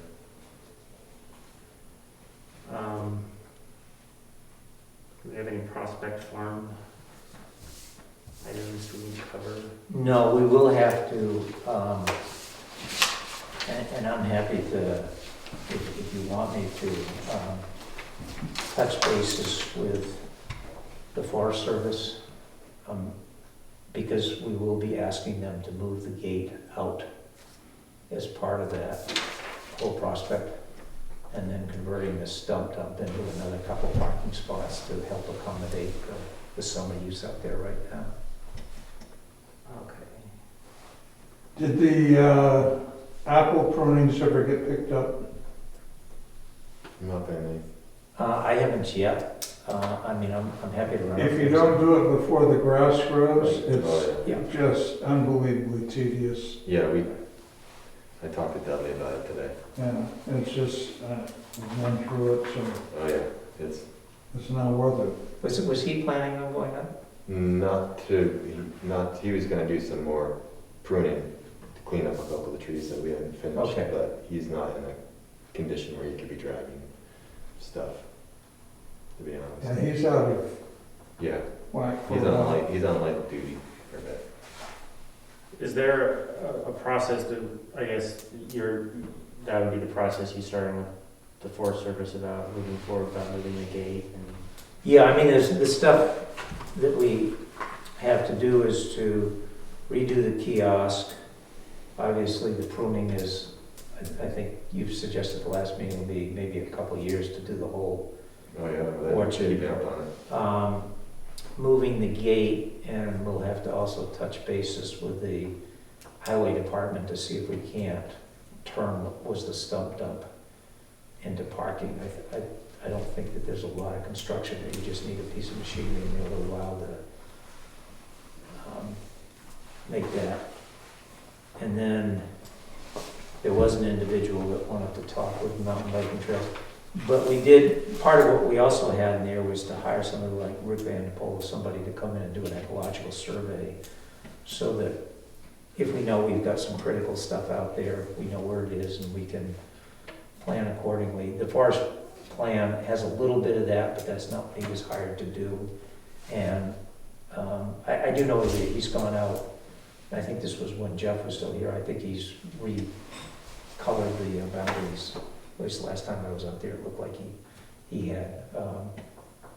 And then at some point, we can approach the Lions and see whether he's interested or not. If he is, then we can try to elevate that conversation up to what is it we're really talking about. If he's not interested, then we don't do anything. It may be worth just putting in the back of our heads that if it really is a multi-year thing to Yes. take care of the orchard, that we might want to think about earmarking money to like hire someone to do it, because I mean it's very, very kind that Dudley's doing this, but I don't know if we should expect like that many hours of volunteer, it's a lot. So just something to kind of file away that maybe, and I have no idea if he's interested, I have no idea if that's something that'll stick on, but like, 'cause I know he's busy, but it might be something that we would contract out. Yeah. A nice gesture. Yeah, we don't volunteer to mow the field. Right, yeah. Yeah, and that, if you remembered in the plan, and that's a conversation you have between the Ski Touring Foundation and the town, but they currently go up and mow the trails each year before the start of the season, so they've already got a mower up there. They have a crew that's going up to clean, for example, up to the summit of the Wildcat, on the Wildcat Trail.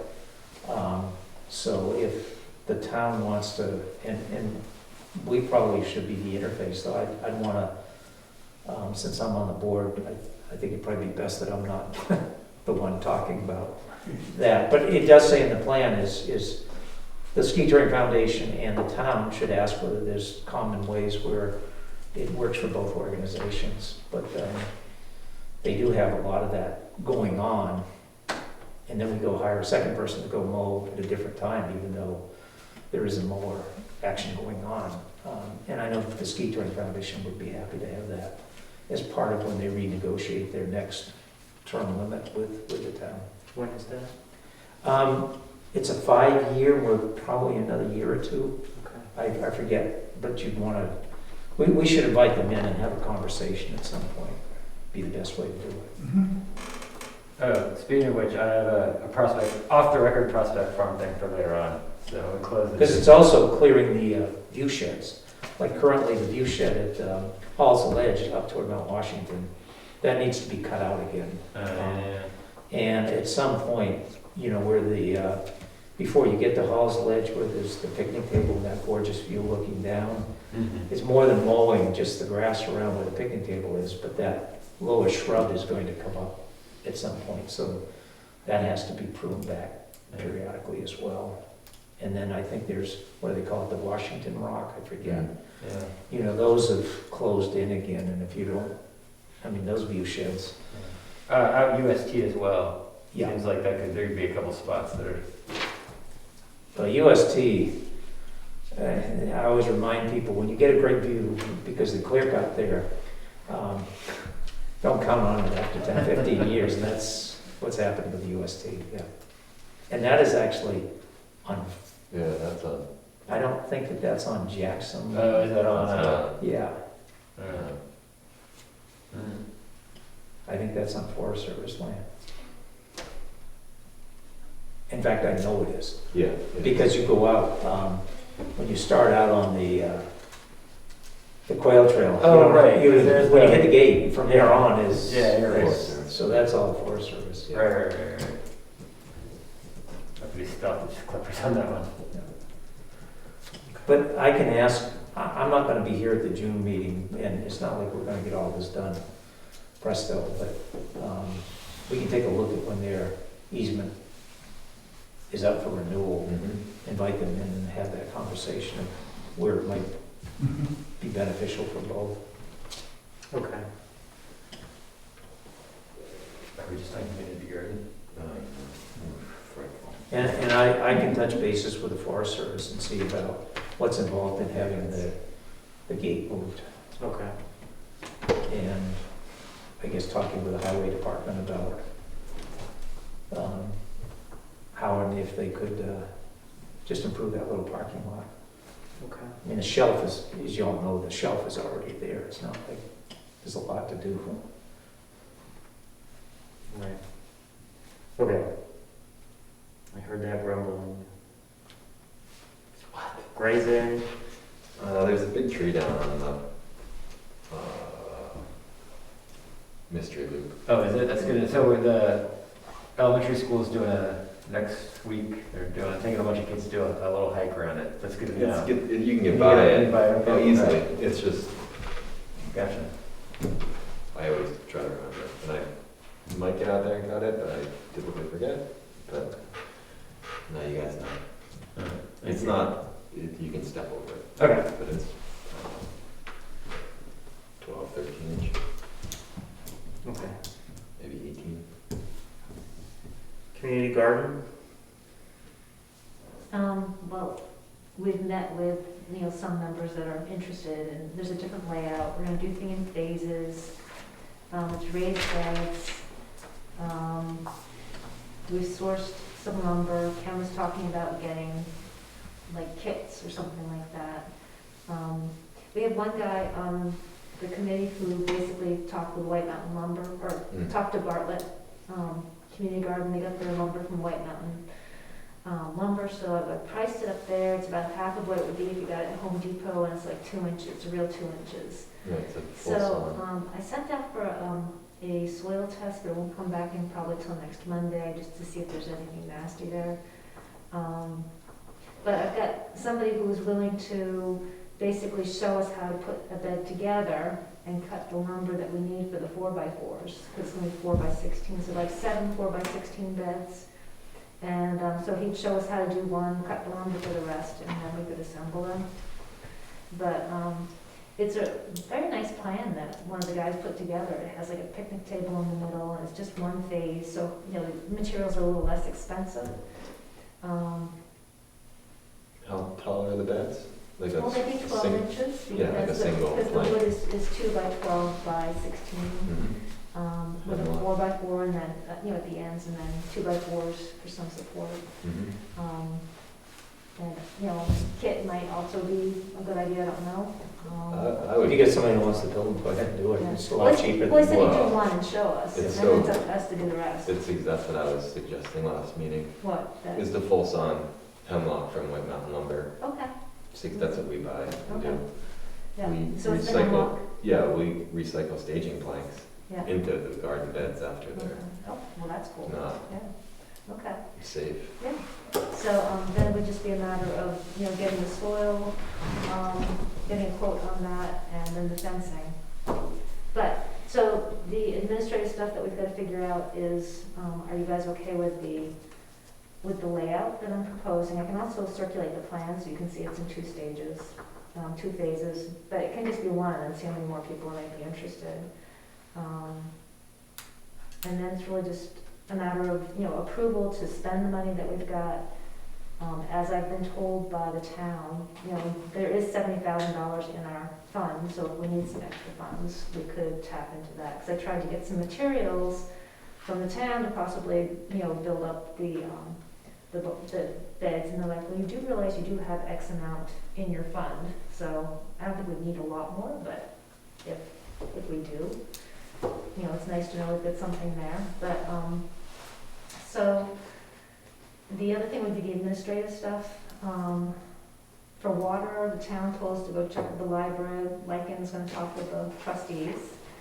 For administering the community garden, the town's gonna think about it, but it sounds like it's probably gonna end up being a subcommittee of the community garden.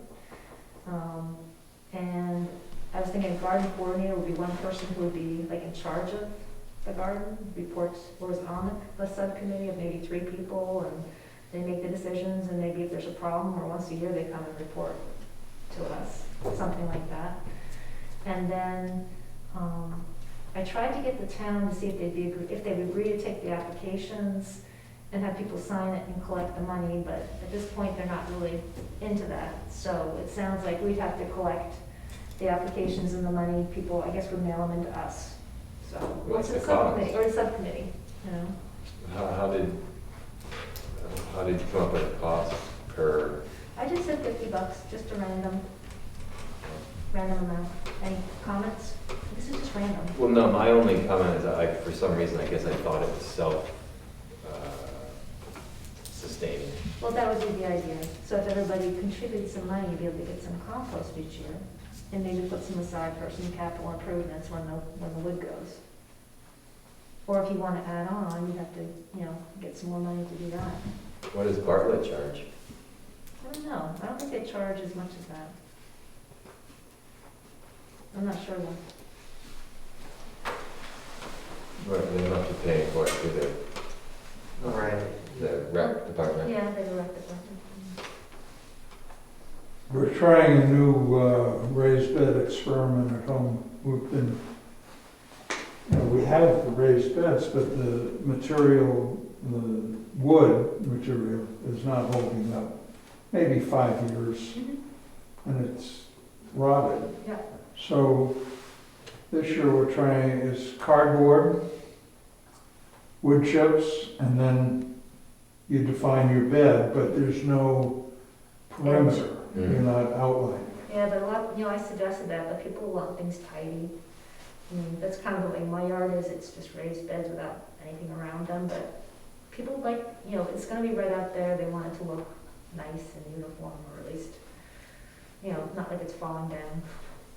Well, almost the benefit of doing it that way is, in the end, after the wood does rot out, you could effectively have a raised bed with no sides, like what you're doing, where you've Yeah, generated. well, I don't know how it's gonna work. I think it looks good. I mean, Yeah, I mean, I kind of do my beds that way. They're effectively raised from the subsoils, but, And I know that, we don't want to go down. right, you I mean, it can't go wouldn't even down. do any good to No. till that No. ground. They need to because get it's nothing. 12 inches minimum.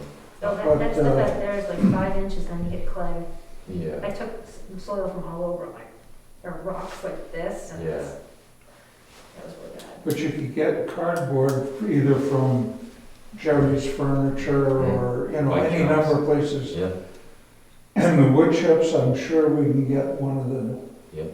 chippers to dump a load or Mhm. 2 loads up there. And then it's the soil Mhm. that you want to bring in. Right, And then it's all on top, but I think that's what you want to do there. yeah, I think you really want to build up, however it happens. Lumber, that's what we did, and we had hemlock, mm, 2 by, and still, it has not held up. I guess I'm living too long, because I don't want to do it again. yeah. So we'll see if this cardboard thing works out. It looks good. Mhm. And we have the cardboard and we have the wood chips. When they're doing the tree limbing along Dundee, we get them to come up and dump a load. Mine would have lasted, well, at least 10 years because they're still there. But,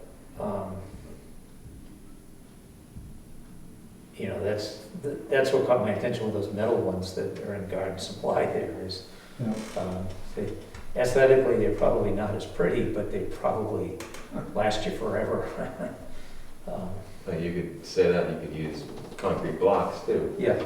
Yeah, We do both. We have walls, raised beds, and ones that don't have walls. But I see your point. I think out there, like a high visibility right next to a really Aesthetic pretty matters. library, Yeah. I think people want it to be tidy. And those were the people that were participating. They wanted raised beds and they want things to Yeah. be clean, they want things to be neat. But they're also only paying $50. Right. You know, and like, I'm not saying that like, oh, I'm gonna pay $50, but like, you add this all up, it's like, it's a Yep. pretty They're good not deal gonna- for everybody, you know, like we're well, we buying. could try a section of that, you don't have to do every one of them, but Right. it might be worth to try. Yeah. I mean, I'd rather have a plot that was in the ground as opposed to a raised bed, so you might be able to, once we get the soil test back, we might be able to do something like that, who knows? Well, I think Dick is right, but I think the wooden one or a raised bed, and if it was metal, concrete blocks, whatever it is. But the benefit of having that wooden raised bed to start is, as much as you are bringing the soils up 12 inches, by the time that rots out, you've actually changed the subsoil beneath it. And that 5 inches or whatever it is of poor soil is not the same soil, because it's just, Well, earthworms it's have come in right, and, you brought all the moisture, natural you brought, things. yeah, so it actually improves. Mhm. And you'll gain that 5 inches. Again, in which case, maybe the next phase, when you decide, you know what, these have rotted out, well, now you could do the wood chip with the cardboard, because you don't have to come up the full 12 inches. You have a quality, and some of those rocks pop out. Mhm. I've seen it all, it's just what happens. You actually start to generate new nutrients in an environment that microbiome likes to be in, and it changes what's down there. And so you'll benefit. So, but I think you do definitely need to do something simple, clean, Yeah.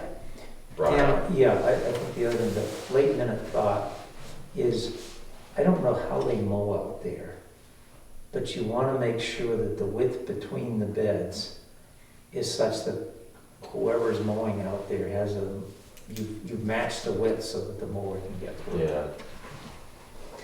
Is there, I don't think I've seen whatever the new plan is that Yeah, let me something you circulate can it. send? It was good, it was a little confusing to me, it took me a while, I was out walking after I saw it, I'm like, oh, it's upside down. So I'll send it, but it's upside down, because the gate should be on the parking lot area, and it looked like the gate was on the back. And the phase one is actually further away from the library, because at certain times, the building does block the light. So the further away you are, it's kind of, I think it might be the better. It But I is don't know, better, I'm not yeah. really here in the morning to see what it's like in the early morning, you know? Well, yeah, And if in you can summertime, it push won't matter. yourself due north of Southerly Yeah. So, blockade. yeah, so I will do that, I'll circulate the plan so you guys can see it, But, okay? but you'd want to match your gate and the spacings between them. I think they gave a lot of space between them. Yeah, but even your gate, Yeah, because I don't know who mows out here and how they mow it, but Well, the town does it with their, I sit down more. the sidewalk snow machine also has a mower on Yeah. it, so they use that. Yeah, I don't know that they're gonna be mowing that much in the garden because I think you're better off doing wood chips on the walkways. Yeah. Okay. this stuff doesn't grow much Yeah, anyway. yeah. I mean, the stuff, You know, it's that mostly, really it's that lichen moss. cuts Mm. out all that. It's very maintenance. acidic. Yeah, because you don't want to be adding maintenance to the town No, No. on this, so I think they're just gonna anything go that around you it. can Yeah. take care of on your own is much better. Has anyone come up with a estimated budget, you know, with beds, material, fence, gate? I guess that's really the four biggies. Yeah, so the materials were like $650 for the lumber plus the delivery. $100 delivery. I'm sorry, He's usually $100. we said $50 delivery. Wow, that's a big deal. Well, that's what they said. So, so it could be more than that, plus you need the 2x4s, which is like another $100 plus the 2x4s with the screws and that sort of, somebody was saying timber lock, I don't know what that is. Yeah. So is that about right, Brian, do you think? Another $100 for that stuff? Or is that not? Yeah, I mean, you could just keep going. I mean, so they're $750, Yeah. $850 for Okay. those materials. And And then soil. the soil I haven't priced yet because I had to figure out how many beds we're gonna have and what the size. I just would be. ordered some, which is the C compost, which Okay. is the higher. I'm getting it at $56 a cubic yard. And that's CDC, from GDC? No, actually, I'm getting it from, what is it, Karen's, J. Carr? JD Carr, I'm sorry, yes. Where's that? He's up West Side Road, if I remember right. Okay. Yeah, I just he's called him the other Across day. from the Armstrongs. Well, I did figure that we needed But it's about. 50, his is quite a bit cheaper than some of the others. Okay. And I know that Terry Young, who does a lot of gardening around here, uses him. Okay. But it's $52 for him, it's $52 a cubic yard for the 100 cow manure, and then it's 56 a cubic yard for the C compost. It's a C compost. Yeah, so I figured it would be 18 yards for the beds. I had a calculator on the our website. It Yeah. said, this is what you need, 12 by. That's, So 18 yards, Brian, did you, any math calculations over there? So if we did 18 times 56 plus a delivery charge, right? Or you picked it up? I'm ordering 4, and he said there was no delivery with 4, Before you're, okay. but usually the deliveries would be about $50. Okay. So then. I think that's what Lucy charges, is 50. So 18 times 56. Is 1,008. So I think about 20 And the yards. grant that we got was 2,000. Yeah, so we had 2,000, so we're like 850 or so for the materials, for the hard materials, and then, how much is the soil? It's 18, But, yeah, it's 1,200, so you get 20 yards so instead 20 of yards. 18. Okay, so 20 yards times 56, Say 60, 1,200. it's easy, times 60. 12, 1,200. Yeah, 1,200. just rounded numbers. 1,200, okay. So you're potentially just over the $2,000. Yeah, without the fence, But then if people are chipping in 50, yeah, and if there's a minuscule difference, yeah, that's true. And how many beds again? 7. 7. Mm. because we also have in our conservation budget from the town, $1,500 or whatever it is. Right, For a couple hundred over, that would be a good use of that. that'd be good.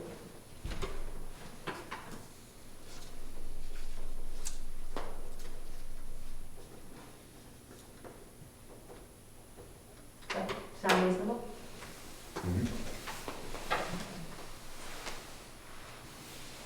Do we need to make any motions so we can, because it will be June, next time we get together, so unless we want to do things circulate. Do you already have all 7 beds called for? No, not all 7 are. But if you build it, they will come. Yeah. Or do you think somebody wants more than one bed? Well, we said you can have more than one bed, and maybe we'll make some, exceptions. Mhm. That's what the garden coordinator's about, they can make exceptions. Yeah, well, I think that makes sense. Yeah. Yeah. Because Yeah. Jeff's Yeah. not. Jeff's You have not all the sure- water coming down here for one small 4x8 lot. Yeah. Well, it's a 4 by 16. That's 4x6, yeah. So, I think the next step on Jeff's timeline was after getting cost estimates and then putting together something for the selectmen, just so we can present them with a plan. I can't remember what his timeline on actually building something was, but well, I did contact the selectmen and I said, what do you want to see? Do you want to see a subcommittee? Do you want to be in direct control of the community garden? They're going to talk about it. okay. So I figure I kind of need to know what they want before we can propose how to go forward. Okay. I Right? suspect they don't want to be in That's charge, what- and I couldn't blame them. That's what I suspect too. I mean, after you get the, administrators coming back and saying, yeah, we'd rather not do that. So I assume that's what the town's gonna come back with too. Okay.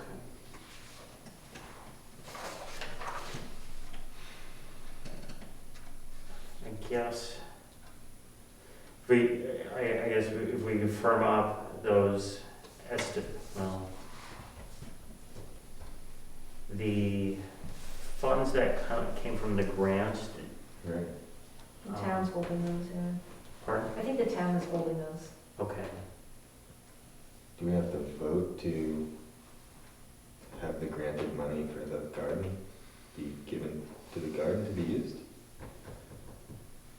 Well, didn't Jeff have to go to the selectmen to get permission to put, am I Yeah, remembering I something? thought it was, I mean, So can't imagine that there's a you've motion. already gotten a permission, or you wouldn't have gone for the Exactly. grant. We so- wouldn't have gotten Right. the grant. Yeah. That's my point. I don't believe. Without becoming too bureaucratic about it Right. and Yeah. wasting a lot of people's time, but, I guess the only part is that we will be over the allotted money that is for the grant, in which case, do we need to?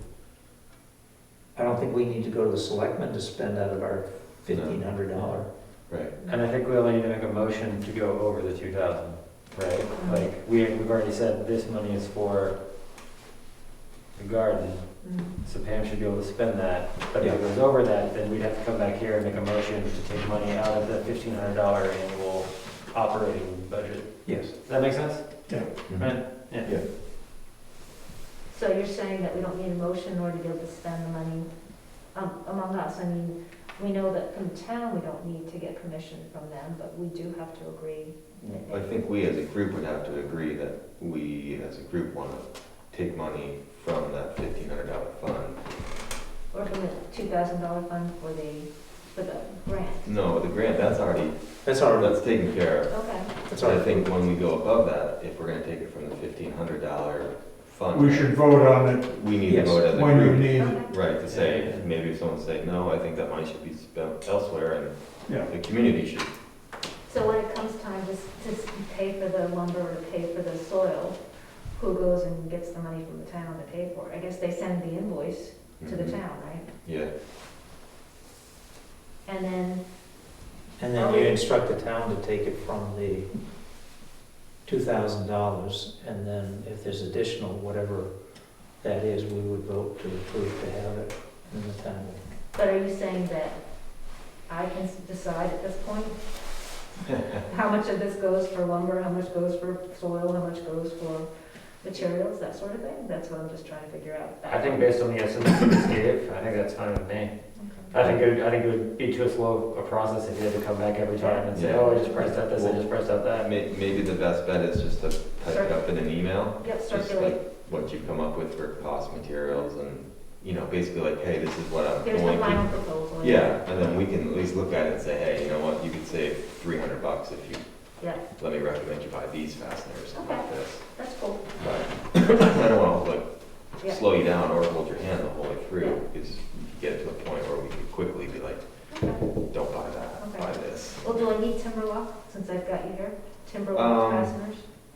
Yeah, or a headlock or timber lock, either one of those is a good. Okay. Why don't you Send me an email and we should just get together and I can show you the product so you don't have to, Okay. there's so many different brand names now, but, Thank you. yeah. Okay. And I might have just what you're looking for too. Okay, cool. Thank you. Mhm.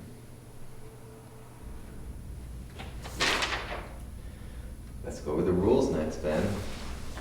Rules? Review the proposed rules. Well, yeah, I guess we can, I mean, I can circulate those with the proposal, because I think that I've already circulated them once, and they've been tweaked a little bit, but not in any major way, I don't think. yeah, I guess my only question, like, coming out of that is just having a process for, like, who the garden, and I guess coordinator would be, how that person, if establishing that, is that a paid position, is it a volunteer position? Volunteer position would be my estimation. Unless it becomes some big, huge community garden. So, and I think, I guess from what I was getting from the selectman response would be that it would work, that this is our responsibility, so. Well, I think that's the way it's, going. Right, so if we need to, like, have that person in place as we start the building process and, finalizing that, so I think that would be the only thing in the rules as we have, or that you've circulated so far. It's just who that person was. Mhm. I think a couple of other people had that same question, so. Yeah.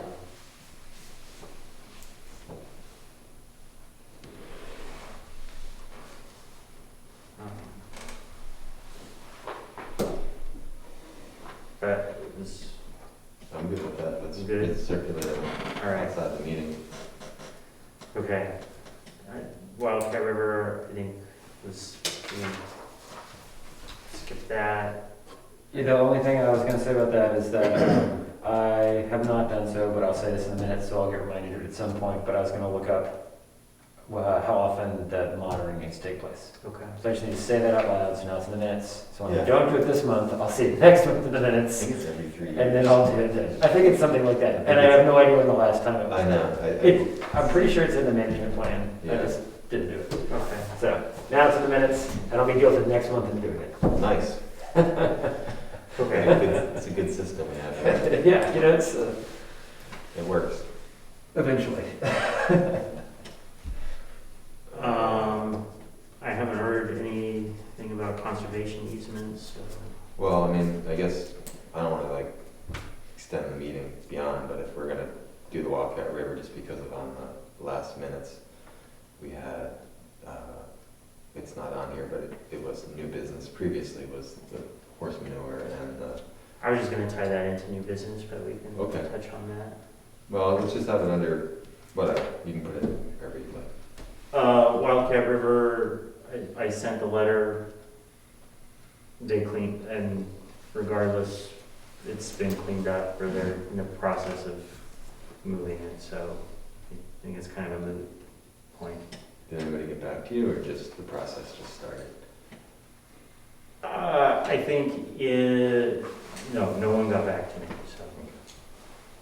The important thing is it got fixed. Yeah. Yeah, so. We don't have to ask people to be humble, as long as they fix it. Yes. So I don't know where it went, or if they took it, yeah, so. No, sometimes they've been putting it on the field to fill ditches and to stump a tree, they'll fill the hole with it. And Yeah, so, better. yes.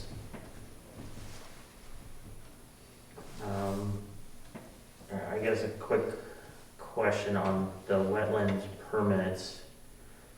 This covers a lot of the material because it's for the culvert replacement. We just review the material, we don't need to do anything affirmative. We can slow down the process, is the only thing we can do.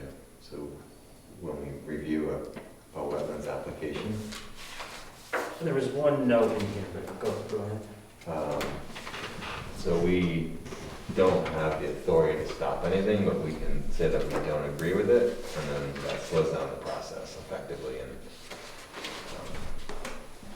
am I saying that right, Ken? I mean, To be honest, I have been on the commission when yeah, this has come up before, so I don't know what the history is, but if I recall correctly, we did look at the plans, we asked about aquatic organism passage, and it was pretty clear that this was an improvement, and I think we all agreed that we had no issues with it.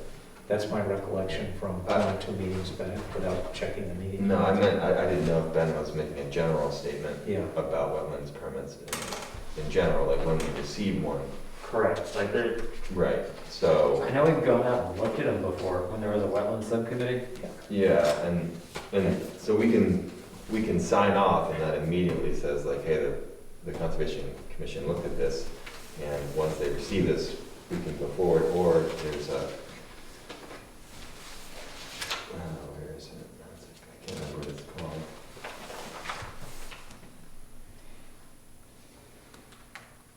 right, Yeah, I'll dig it up.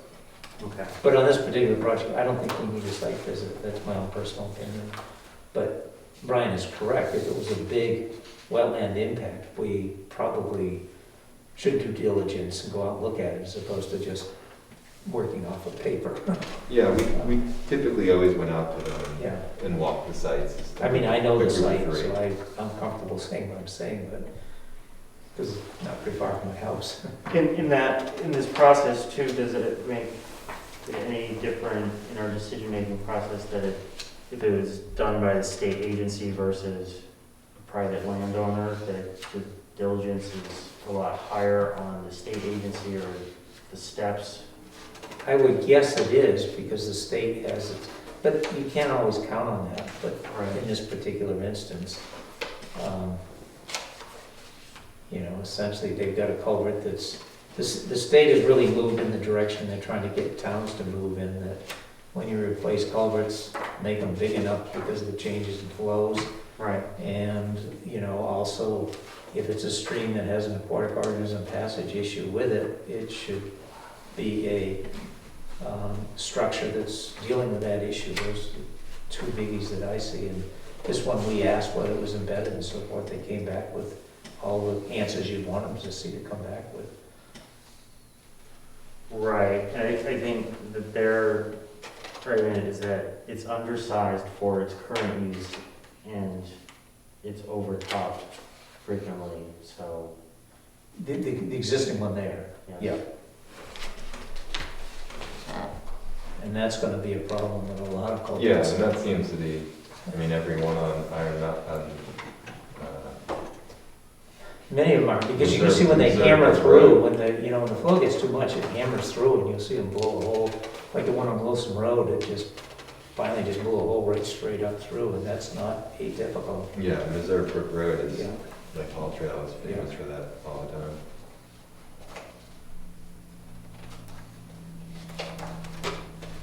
That's why- Pay now or pay later. Yeah, a lot of information. Okay. I guess while you're reviewing that, I'd like to jump, like, the number, like, what are the subcommittees as existing? Well, we have the, There was a wetlands one, where that if this came in, the 3 people on the committee could meet and go, because sometimes they come in between meetings, and sometimes they had to get turned around fast. So there was one wetlands committee that would meet, go look at the site, and then sign off on it in case it needed to be expedited or for whatever reason. And it couldn't, like, they come in the day after a meeting and they need it faster than the next time we meet. So there's a wetlands one. There was, traditionally the Jackson Falls one, when we were still doing all the original planning. And then there was a Prospect Farm one, right? yeah, Prospect Farm. I think those were the 3. Is there anything else? Well, there's a Dundee Community Forest that we've not met or done anything other than our initial follow-up to the meeting that we we And they have not finished that purchase yet, so that's, Right. um, I don't see the sheet that we would be signing in there anyway, to be honest, I think that's what I don't see. Usually it's very obvious what we're supposed to sign. in Jackson Falls, I think I mentioned, not subcommittee, but I'm willing, it's not gonna be done instantly, is try to go through and write out the history and the restraints from the deeds and all that, the way we do with Prospect Farms, so that Mm. we don't get a lot of opinions out there about, I mean, I just remember Jackson Falls, people said, some people are saying residents only. Well, if you looked at the way that the land got deeded, you couldn't do it if you wanted, you legally couldn't do it. Right. And that's, I'm happy to, and I think it'll be less because there's so much that's been done on Jackson Falls, but I'm willing to package that so that we have all the pieces that are all over the place in one document. That'd be great. Okay. But that, I probably won't get done until late summer, or, because I gotta go into the office here and read through all that stuff before I'm gonna.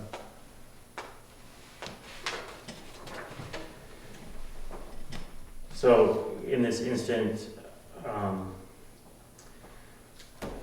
But I won't call it a subcommittee, because on the Jackson Falls, everybody will get to see it, just as we do with Prospect Farm. right, so the advantage of having a smaller work, I mean, I guess we're a small enough group, is this streamlining communication or just making the email form a little bit easier to handle? Well, if you don't have a subcommittee, then you can't meet if it's only 3 people. Okay. That was the catch, was that if we tried to do something and there was more than a third person, then technically we have to state that we're having a meeting. So Okay. there was that end of it. Right, Plus give notice and all the that. flexibility that, Yeah. I think it makes sense to continue the wetlands subcommittee. I don't know if we need to have the other ones unless, like they kind of came up because it was like, oh, here's this thing that needs to happen relatively quickly, or not quickly, but thing that needs to happen on the side versus just general kind of like maintenance, which I kind of feel like we're now entering kind of general maintenance versus the specialized work groups. Does that make sense? yeah, So I don't know if we need, like, we could maybe keep the wetlands committee and then just as occasions arise, form other subcommittees Okay. as needed. Well, my thought about the community garden subcommittee is that it would be made up of others besides us. Right, That's what I was hoping. right. That might be wishful thinking, but well, it should be. Yeah. Yeah, I guess that's where I think my question before about when the select board formed the Jackson Falls, or, Oh, the Safe Safe, Jackson Falls. yeah, as a standalone, committee. that was separate from our work there. So that's, I was curious, is that was the direction that they wanted to point this into, rather than it being our wholly controlled subgroup, so that there were people that were not on the commission that could be members of. So, Well, I think we have the ability to set up a committee that's not made up of us, I think. okay, well, what would you, I mean, just in an interim Yeah, I mean. being, have a community garden subcommittee so that, Right.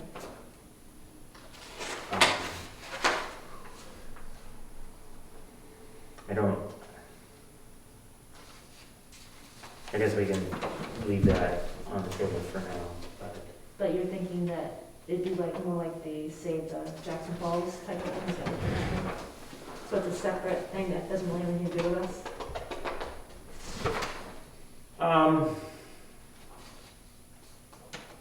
I think that makes more sense, to be Yeah. honest. I think eventually, I think right now it makes sense that there's a subcommittee that's us, that takes care of these things, builds it up, and then eventually, Let's go. at some point, lets it go, and then there's a different governing body or whatever word you want to use that then, maybe we always have one person on that, maybe we reserve the right to have one Conservation Commission member on that Mhm. subcommittee if we feel the need. Right. But then, yeah, it just kind of becomes its own thing.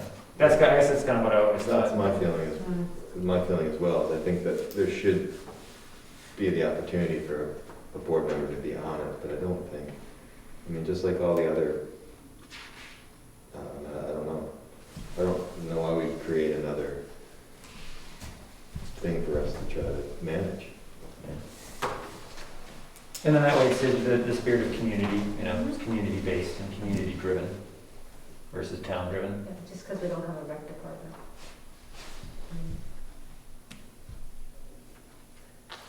Does that answer the questions? Does that No, answer I think the the select board's response to a couple of our questions kind of leave that up in the air, that they were going to discuss it, so I don't. Gotcha. Yeah, I mean, in retrospect, Save the Jackson Falls was a community, it was outside of this, that had self-organized and gone to the select board, if I remember correctly. Right, Dick, right. you were involved in that, on the selectmen's seat. The community garden thing, though, was something that originated off this table here. So the onus of making it happen and work is, It's on us then. it's more on us than it is the selectmen, I think, in all fairness. Okay. I guess it's just like, over whatever boundaries you'd be stepping over of trying to establish, like, because I think my concern was like, well, there needs to be a board, there needs to be bylaws that govern this so that we don't have to worry about its day-to-day functioning, so. And my sense was that, couldn't it just be kind of ad hoc, where it's 3 people, majority rules, coordination with the garden coordinator, any problems, they come to the town or to us, whatever it is, to sort it out, if there's an issue. Didn't think it had to be super complicated, but if that's what you're thinking, you could do that too. I mean, my only experience with being with other people's description of working in community gardens is that the more structured it is, and smoother functioning and less questions people have to ask and adjudicate in the moment, makes it a better experience for people, so. But I guess we can, there are other steps we need to establish before we get to that point anyway, so I think we can just proceed. Yeah, I mean, it is a suggestion, but, the money that came through this, the idea came through this. And you've been more or less the lead, but the whole idea, and I think it follows up with what Jen is just saying, is if you don't have that structure, then everything's gonna constantly end up at this table, which is what you don't want. Exactly. So by having that structure, you're right now the key representative with these other folks, and you get that subcommittee, and if they've got the guidance and other people come in, they know what the rules of the road are when they come in. If you just had it with no rules of the road, then it would be chaotic, and we'd be engaged in it all the time, which Right. is not what we want. I completely agree. Yeah. And I don't think there isn't a set of rules that doesn't already exist for this exact purpose. I agree with Ben, where if you set up the guidelines, which are common sense rules, but just so they're there, someone sees them physically, like that's the rule. And then sure, there's a discussion about changing it if it needs to be, but don't start with it loose, then figure out the problems and then have us have discussions about it. It's more just, these are the common sense And the rules. $50 fees right now would probably be coming into the Conservation Commission's budget, because that's where the extra funds are coming back out of at this point. Well, yeah. And then later on, if we can really figure out how to manage, we can vote to, if they want to form their own subcommittee with their own dues, et cetera. But we fostered this child, whether we like it or not.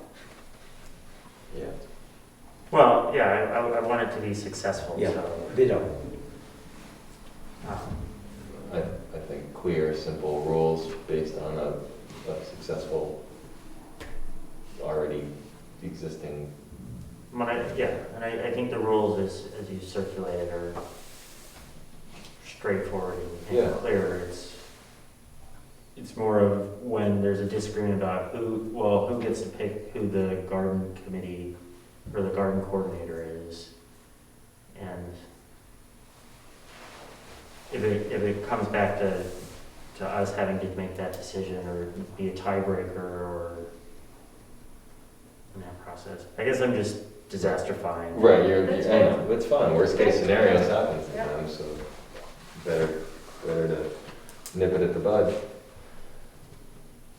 Okay. Well, I think we're still roughly on Jeff's timeline for this, so I guess keep on moving forward on that. And Ken, if you can give me your soil person that you're talking about, though. The which? Your soil. Meeting. Oh, yeah. He called me a message, it may take him a number of days before he's back.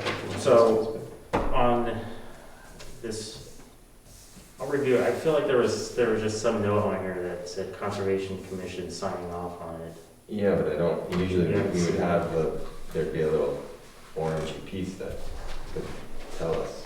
Okay. But I came up to the point where I saw where she signed, or the individual signed, but I don't see where it's. Okay. Usually- I'll follow up with Julie. Usually I have to come here and sign in front of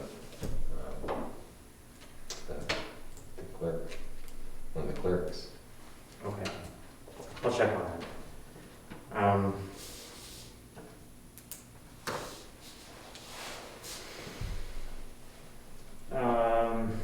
Any other business? Go home for supper. Yeah. I have one quick thing on the Saturday, the 14th this month. The East Side Walk Foundation is having a work day along the river walk there. I think we may be doing, working on the rose beds, just pruning them all the way down. That may be That's We're this doing- Saturday. the 14th 14th. at 9. So, Well, I volunteer, Mike, I don't think I'm gonna be here. you already volunteered. Be awful hard to do. Stop that's it. Bennett would love to. I'll be out there. Caitlin will be out there working, so even if you want to stop by and say hello with the town. That's what we'll be doing. And 9 AM. so if that's everything, can we hear a motion to adjourn? So moved. Or, I'll make a motion to adjourn the meeting. I'll second. Again? Double. Yeah. Thank you very much. Thank you, Ben. Yep. And then, as I mentioned, I won't be. What I was gonna say, I'm gone.